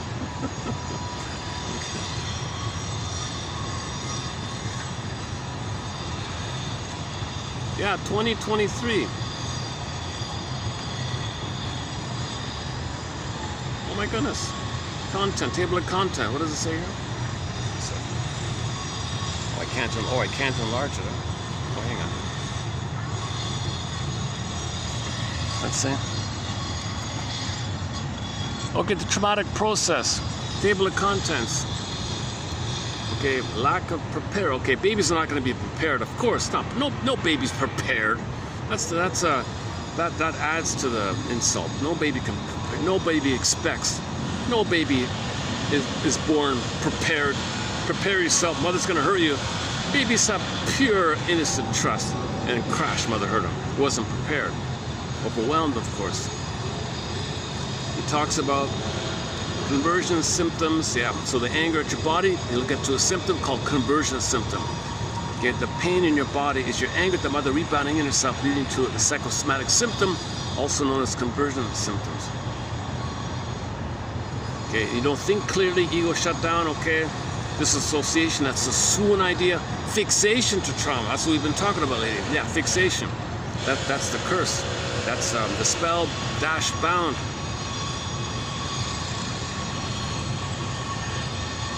Okay, and then this going on inside of you can perpetuate a negative cycle. So this not being resolved then now hurts you. Now you're being hurt from this memory. Okay, chapter 2, trauma, the zero process and the construction of reality. Okay, the difference between primary processing and secondary, okay. Let's see what he says there. Mourning, intergenerational trauma is in there. Okay. Okay, he's got a thing called zero, whatever that, okay, I don't know what that means. Zero process. Okay, he talks about okay, repression, disassociation. Oh, chapter 4. BPD, the relation of borderline disorders to trauma. Okay, so he talks, okay, good. So I'm sure we'll have some more quotes. If I can take a peek at this copy somehow. In chapter 5, therapeutic technique in analyzing post-traumatic states. Okay. Fernando. Oh, it'll be, if I play ABBA, it's gonna, of course it's copyrighted. So let's not. If this book is like the article, like the quote we read, if this book is good, this will be the first. I mean, the first. Next to Miriam Woodman, she's from, she does the Jungian thing. This would be the first psychoanalyst out of Toronto, if this book is good. Because I'm very surprised that Toronto's so out of it with it. You're blaming the mother. The analytic perspective does not exist in Canada. There's a huge phobia. They don't bother with that. They just there's more of a I don't know how to describe it. My ideas on trauma have developed in the context of and as a consequence of discussions with many colleagues, students, and patients. My friend Jim Deutsch invited me to present at the Toronto chapter of the International Neuropsychoanalysis Society that he had headed, which is where one of the participants suggested the term zero process, for the still germinating ideas about post-traumatic functioning that I described. I discussed with so-and-so the ideas in my first book. He's got a first book, including, okay, so he has a new jargon, whatever this means. After publication of that book, okay, that's just his introductory thing. Is that it? Is that it for the preview? Introduction?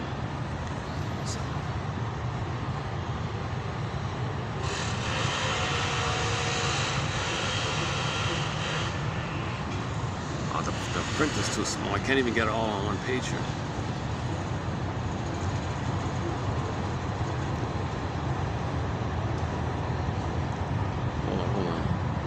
One of the guiding ideas in this book is that by more clearly understanding what trauma is not, we will more deeply understand what it is.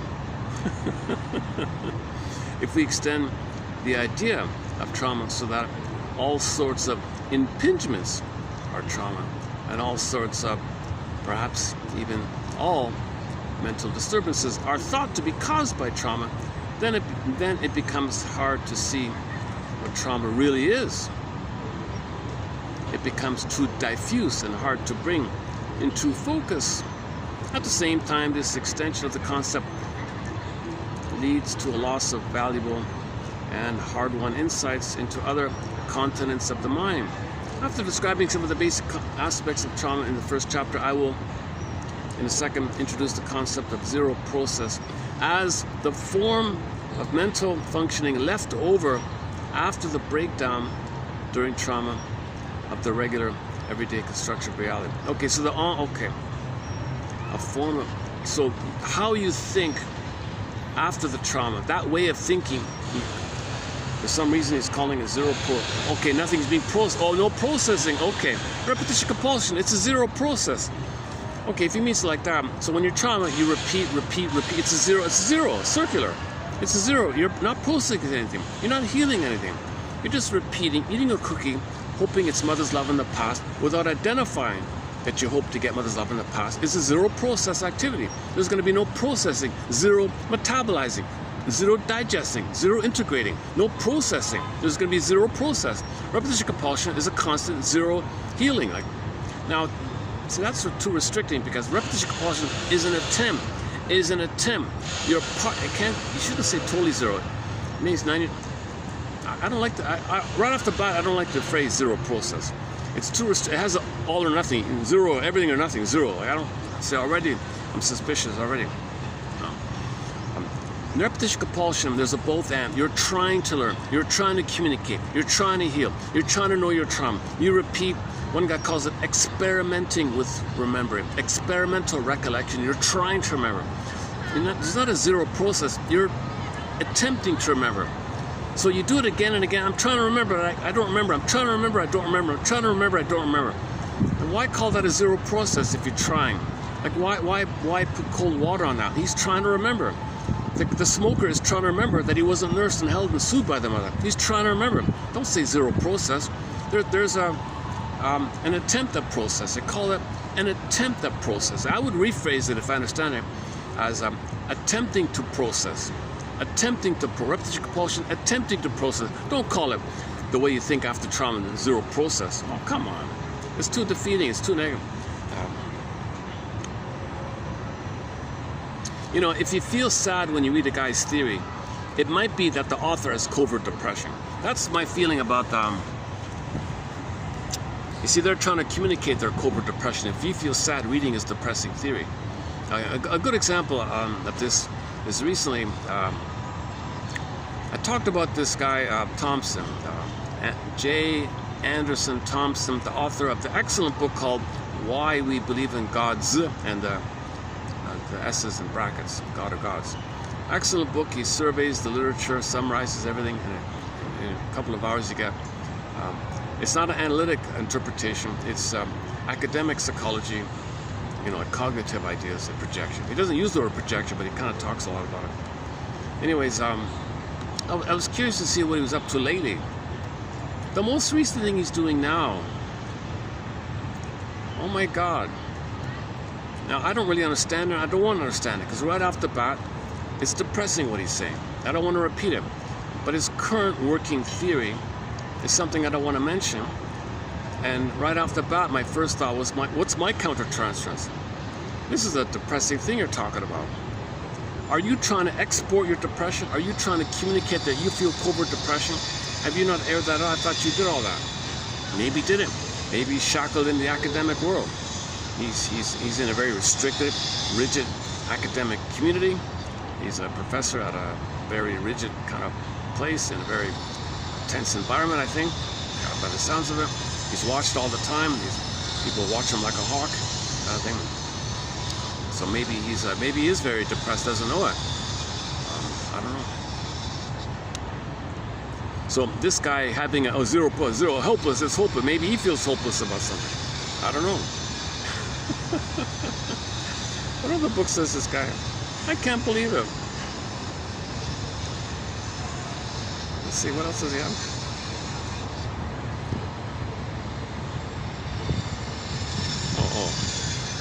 Oh, under this publisher, just the one. Oh, I see. Let me type in the AI thing. What does he mean? Hang on a second.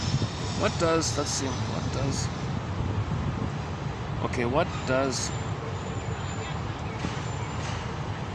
what does Joseph... Toronto has a huge Italian community, so that makes perfect sense. Joseph Fernando. What does Joseph Fernando mean by quote zero process? Maybe I got it wrong here. I may be jumping to conclusions here. To be updated.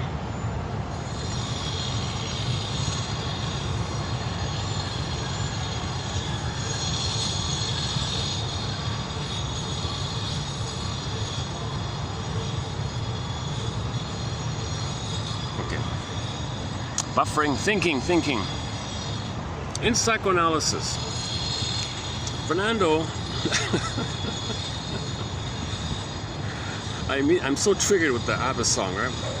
Uses the term zero process to describe a primitive form of mental functioning left over when the ordinary construction of reality is shattered by trauma. He introduces this concept in his books, Process of Defense, and this new one, to expand upon things that Freud said. All right. While Freud identified the primary process, okay, the unconscious, dreamlike mind driven by immediate gratification, okay, and secondary process, the rational conscious thought, Fernando argues that trauma introduces a distinct third state where virtually zero psychological processing occurs. So there's something going on in you. There's a part of your mind that's engaged in no processing. What's the point? What's the big deal? Is that helpful? Rupture of ego functions. During a traumatic event, the mind's ability to integrate, abstract, verbalize, and orient itself to time and place completely breaks down. Yeah, we know that.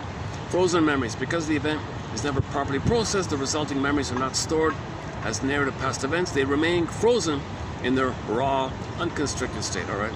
Instead of sitting quietly in the memory systems, zero processed memories actively invade the person's real-time perceptual and actional.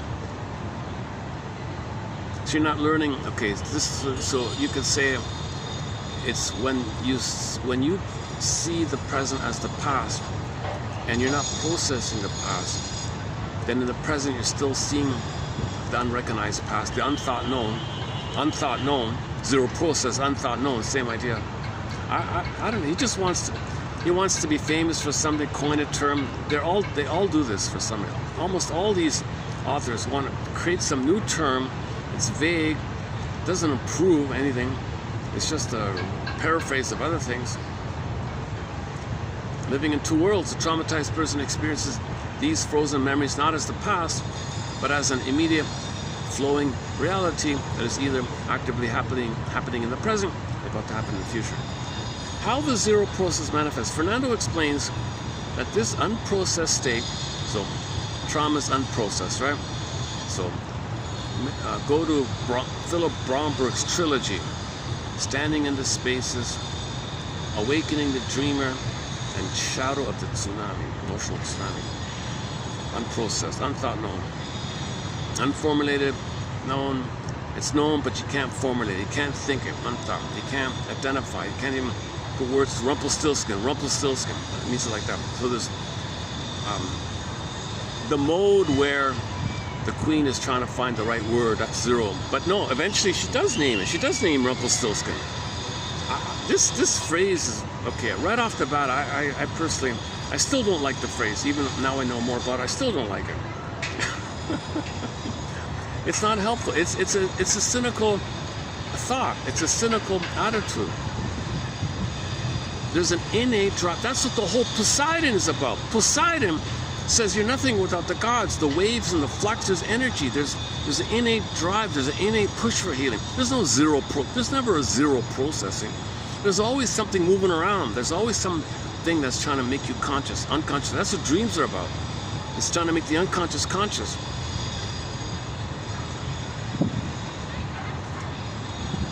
Where are we?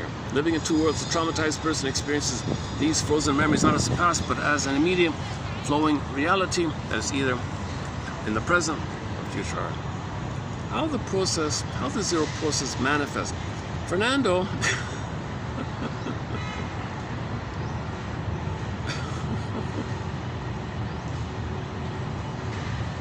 it's a good song, right, Fernando? Explains that this unprocessed state can shape a person's entire psychology through various zero process structures. Oh boy. Zero process defenses, pathological defense mechanisms like extreme either or. Oh, well, we have that already, either or. So what's the point? We already understand either or thinking, adversarial thinking, oppositional thinking, black or white thinking. We have that's called psychic splitting, melanated Kleinian, paranoid schizoid position. We have either or. Excellent. Internalized fragments of a traumatic figure or experience that confront a person as an overwhelming, independent presence in the mind. Yeah, we have that. Interjection. You internalize. So the baby and the mother are relating, right? What he remembers and put in his mind about the mother, that's in his mind, that's called interjection, internalization, incorporation. It's a part of him now. So we have that already. It's called internalization. Zero process. Guilt. A harsh, unyielding inner critic born from trauma that demands irrational punishment and can feed into broad. We have this we have all this unconscious guilt. Okay, so you're not guilty, but you're in pain. You think you're defective, and you think you couldn't save your mother, and you were defective, and you think you're being punished maybe, or you're guilty. Simply being in pain, either you feel defective, and you're guilty for that, or simply being in pain, you think maybe you're being punished, that's why you're in pain. The conclusion is you're guilty. You're not guilty, but babies do this. It's called the moral defense. All babies are diplomatic with the mother. Mother, you're amazing. Oh, I feel pain. That's because I'm no good. That's why. See? So he's trying to get along with the mother. He's trying to have a harmony with the mother. The only way to do so is to think he's guilty. And by thinking he's guilty, he owes, due, debt. I have a forever timeless debt, due, obligation, due, debt, due, get. That's dysfunction. To spend your whole life isn't a bit sweet. To spend your whole life trying to save your money with a constant feeling of guilt. So what's the point? Zero point. Oh, for Pete's sakes. Anything else here? Am I missing something? In the clinical setting, understanding the zero process helps therapists recognize that a client's flashbacks and symptoms are not just remembered distortions, but are being experienced as absolute present-day facts. Treatment requires building an environment of safety where these frozen, unconstructed fragments can finally be integrated into a normal secondary narrative. Yeah, that part's okay. Yikes. Or maybe not. Maybe I stand corrected. Maybe there's still a goose egg for Toronto. I can't believe it. I thought Toronto, being so prosperous and having so many benefits and that vast population of highly educated, you'd think there'd be some interest in psychoanalysis. The name is there a little bit, but from what I researched around a little bit, it's much worse than what Miss Marotta says. Oh, Miss Marotta has an article going on a bit of a rant about the corruption with these analytic institutes, and she's a female, and she had to, like cozy up too much inappropriately, join the little club or something, so they rejected her, and she didn't. So she writes about it needs a massive overhaul. She says the whole thing's corrupt. She says this kind of. But ironically, it's got some prestige. It's a little mystery like that. There's a lot of squabbling, and her line is psychoanalysis is a caricature of itself, meaning the whole analytic institute. It's a BPD. The whole thing is BPD. The whole thing is a chaotic BPD. The whole analytic community is like a BPD person. It's just so chaotic and fighting and squabbling and bitter and cold and rejecting. Qualified people are rejected. Unqualified people are accepted because of nepotism. And it's got to be a club. You got to agree to this and covert this. It's all these hidden kind of thing. So she's one of the few people to spell it out. Now I can kind of see the conflict with her. She does have a kind of a strong personality. Maybe she is a little kind of controlling in her personality. Maybe she's a bit of a bully or something like that. I don't know. I wouldn't go to her if I wanted. If I had the chance to engage in a therapeutic process, I wouldn't go to her personally. But in the end, long story short, she did finally get accepted to one of the institutes. So she has the certificate, she has the shingle, whatever. And her writing's not bad, it's kind of clear. So we have a few quotes. This is now, I think, today is our second quote from Miss Morota. Karen Morota.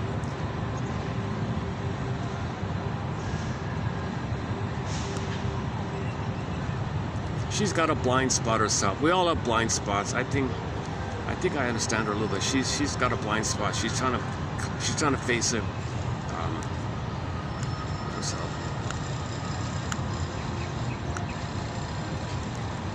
So we got people that are wounded and they're helpful and they're learning.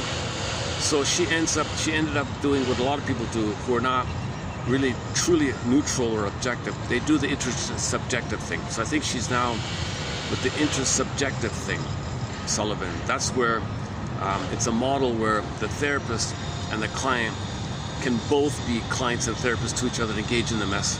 And you both observe each other and help this whole chaotic thing. I posted a little bit from this Levinson guy. Okay, no, he's a narcissist himself. He cannot be a therapist. And this interpersonal psychoanalytic model is an opportunity for narcissists to get supply from other people.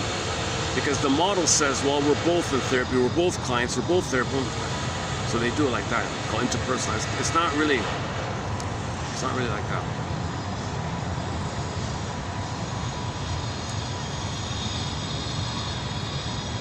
So I can kind of see the point of view of the traditional analytic quest to be intellectual and neutral like that. You can't be too personal involved like that. But not many people are self-analyzed. Like not many people. It doesn't seem to be like when you hear a shrink give a lecture or something. Oh my God, Snoozeville, right?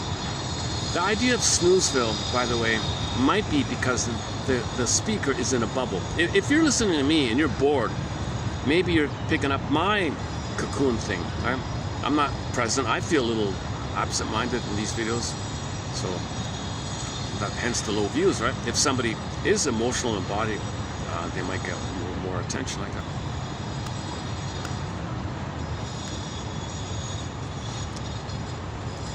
So people can be interesting in two kind of ways, right? Somebody's present, like really from a felt sense they're present, they're in the now, here and now, emotionally speaking, that's you're drawn to that. Or somebody's just super charming and seductive, narcissistic charm, alluring, and you're drawn like that. It's a little addictive. So that there's one way versus the. Oh my God! You know, this morning I tried to post a David Cassidy song yesterday. I had to trim it out due to the copyright, but the feed on my phone showed David Cassidy being a guest star as an actor in the Fantasy Island show. The plane, Boston, the plane, it's the plane, the Fantasy Island. And he did a kind of it was interesting propaganda episode. So he participated in a typical propaganda. It's interesting because they showed you the name Wilson, right? And the island, you know, famous Fantasy Island. In the same episode, you got the two there. So Wilson is the puppet for the famous island, Jekyll Island, the Fantasy Island. It's a time travel thing. Some guy goes to the past to meet his grandfather, played by David Cassidy, meeting his grandson unknowingly.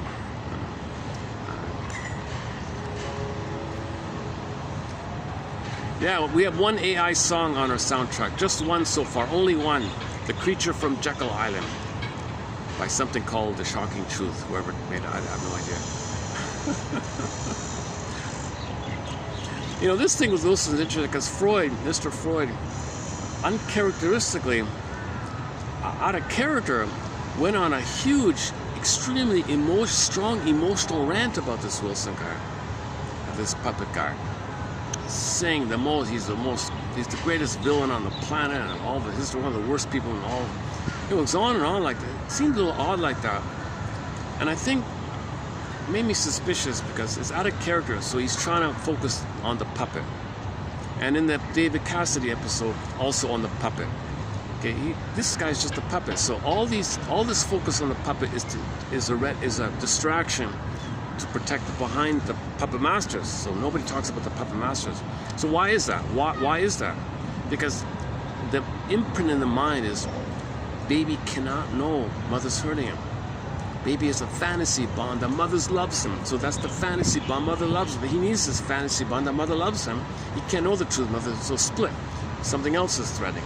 It's the mother. No, something else. So either or. So splitting is what to use his phrase is a zero process. You're not processing. Splitting means you're not processing. Now, in the healing journey, you need to upgrade either or thinking to both and. Because with the both and, then you can differentiate. Okay, splitting prevents differentiation. Either or maintains narcissism. So anything that promotes either or, okay, you're not differentiating. You're gonna be stuck in the narcissistic place. To get out of narcissism, okay, you gotta have a reality of your mother's story to understand why she did what she did, and see the both sides of her. Get a both and of her. If you can see it from a both and point of view, you'll feel more acceptance of yourself because your empathy on both sides. And this both and process lets you separate and move forward. So you're developing.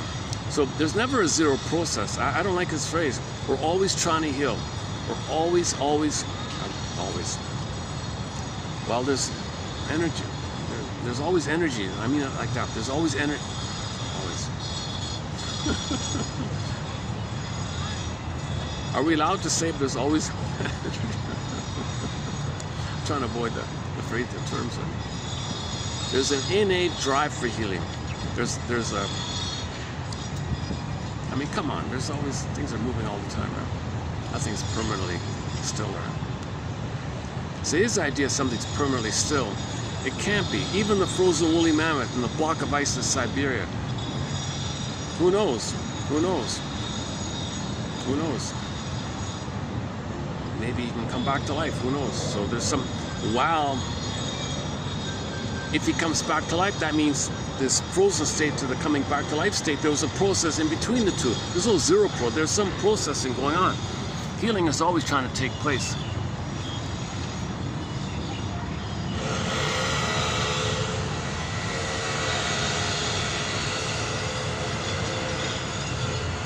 How are we doing here?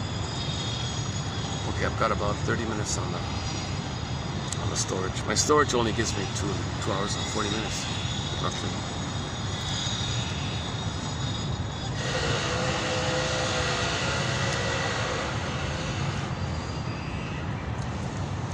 Yeah, apparently, the handler of the Mr. Wilson guy, he's full on with the motif, the goat beard motif. Mr. fill in the blank. People know him or don't know him, I don't know. So apparently there were 3 guys who created the Jekyll, the island. And he's just a puppet. The story, as I heard it, was it's Christmas. He told all the people, go home, it's Christmas, Merry Christmas, go home. He had him and a couple lackeys. All right, we're gonna make a big decision here. Okay, we're gonna sign it, done. They came back, what happened here? Oh, that's it. They declared it. So the banking thing was handed over. They declared they're going to go over, and David Cassidy's enlisted, so there's the propaganda thing. He's going to be a good boy. So the newspaper headline, he knows nothing about this. He's just a puppet. And everything Mr. Freud said about his ineptitude, his incompetence, his airheadness, his coldness, he's a cardboard character. Freud went on an immensely long negative rant about him. So in other words, A, Freud is saying, yes, he's a good puppet. B, focus on the puppet. I think he might have been part of that because, and his overreaction might be a confession. He's trying to hide it. But when you're too hysterical and too wild, people tend to think, well, he's got to be mean. He must mean it then. No, people do that to hide the opposite. It's called reaction formation. Counterphobia. It's a trick. It's a propaganda trick. Sometimes people, they do something and they make a grand, hysterical, unbelievable, extremely emotional, over the top, unbelievable, how do you know, then people are kind of, it's called trance logic. They give up. Oh, good. So you want people to give up with your hysterics, and then when people give up, they're passive, then they believe. So when you read Freud's thing, oh, okay, he's the worst villain in the world or whatever. But he at the same time you're saying he's an airhead or something. So, and other articles discuss that he's just a puppet, and the guy with the goat, he's got a little beard like a goat. Apparently on purpose, he does the goat beard trick. He thinks like that. He thinks in that kind of manner. And his friends. And they installed Mr. Wilson. They put him in. They told him on Christmas, send him home and sign the paper, and then they handed it over to the three guys, the guy with the beard, the goat beard. Now they control it, and they declare it, they own it, they declare it, they just put his name on him and focus on him, blame him. So this whole thing is just pretty sad like that. And this is, yesterday we ended up with a quote from somebody who said, man, oh man, can't you see, can't you see, can't you see? We're all brothers and sisters. We're all Africans. we're all from Africa. We're all risen African apes spread around the world. So the joke was, somebody asked him, he had a joke about saying that if he were to go to the doctor would ask him, tell me your family history, where are you from? Oh, I'm from Africa. My family's African. We're all African. You're African too. You're my brother. We're all Africans. So check out yesterday's one, 38. Or go to the channel 33, 28. Is that right? 38 or 7 or 8, one of those two. But, or go to his website. Go to jandersonthompsonwebs.com website. Search under the link called psychoanalysis. He's got only 4 or 5 articles there. It's in one of them about why we believe in God. So on that one there, I think. And his narcissism one, that's the one I read, the narcissism one from there.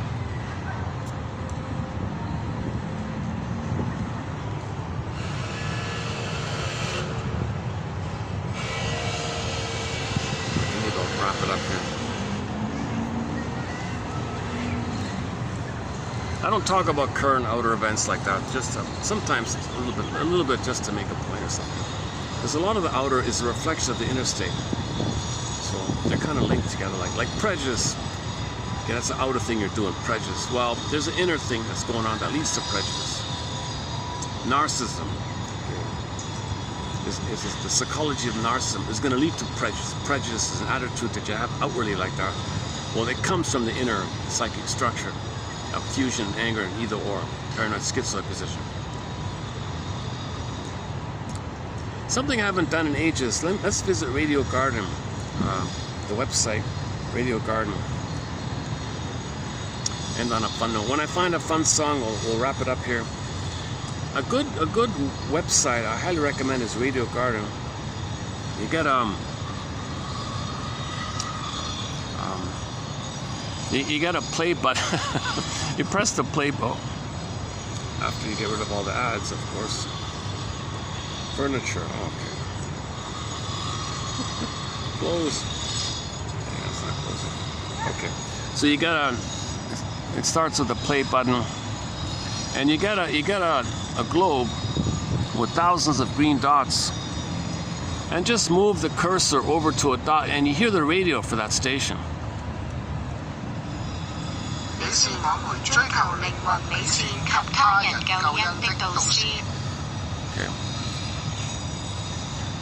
6届毕业生平均提分72分。 Malaysia. All right, let's go to Malaysia. Let's try here.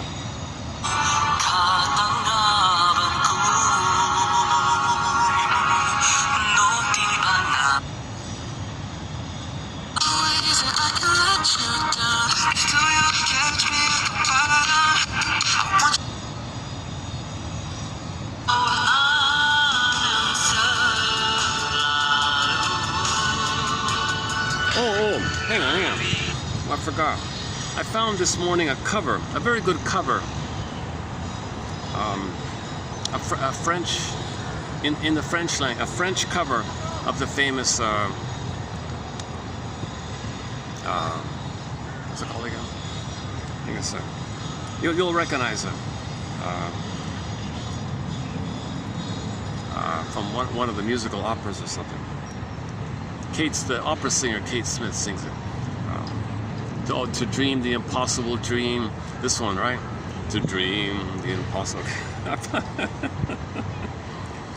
So here's a lady from a plundered country called French Guyana, near South America, somewhere around Brazil or something, maybe north of Brazil or something, that kind of area. Around Bermuda and all those places. Somewhere in the Caribbean, there's a small place called French Guyana. She's from there. She's a beloved singer over there. Now, can I remember? Hang on a sec. It's going to show up as a copyright, so I can only play under 1 minute. Hang on a sec. I got to find it first. Hang on a sec. It's great. It's pretty good. So the song is about, hopes and keep on trying, don't give up. You can think of it two ways. You can think of it in a positive way. Go for your dreams. Just keep trying, and that's what's important. You feel it's impossible, well, keep trying. Or you can think, as a defense against pain, we'll dream some grand thing. Either way. Hang on a sec. Give me a sec here.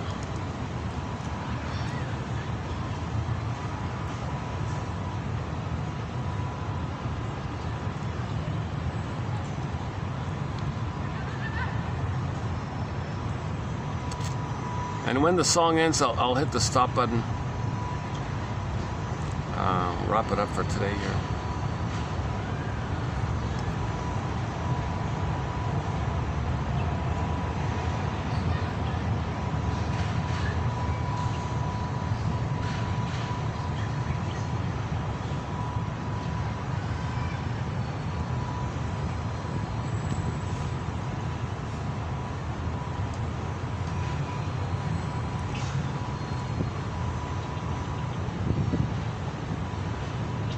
Oh, here we go. La couette. La couette. Here's a fun song to end up with.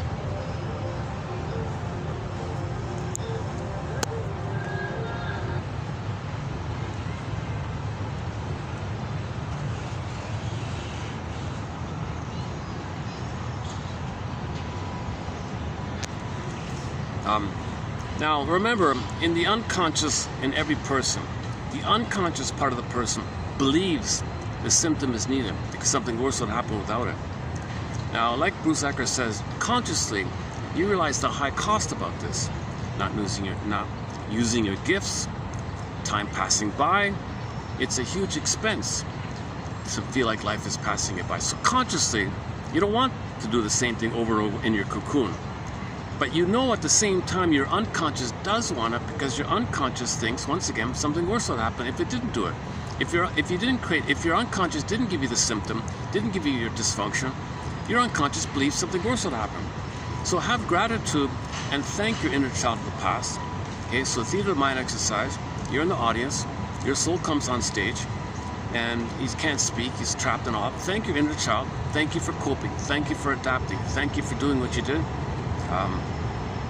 And all the hard work and all the hard work involved in coping with the trauma, coping with the misattuned, malattuned mother, coping with the mother who was soul blind, and you coped in a way. And man, oh man, you can image your inner child being kind of entangled up or can't speak, is too afraid to speak. So you speak, you say thank you to your soul, thank you, like this. So you want to have the two. He calls it like. You want to juxtapose, hold at the same time, in the same field of vision. Consciously, I don't want the symptom. But yes, thank you, unconscious, for giving me the symptom. Thank you for the symptom. Thank you for the symptom, because something worse would happen. Thank you for figuring out this symptom. So there's a shift. You don't criticize yourself. You thank yourself. there's a huge little movement towards self-acceptance, self-compassion, self-understanding, and you consciously have gratitude for yourself. Come on, I mean, the baby had to do the best he could in a difficult situation. So we survived our childhood. The curse is, okay, there's no time there, things are frozen, but we can be aware that we're frozen. So thank the frozen you, and things can melt, and then you can be free, and you can emancipate yourself. And if it feels like an impossible dream, well, dream the impossible dream. Keep trying. I'll see you in the next video. Thanks very much.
Brûlant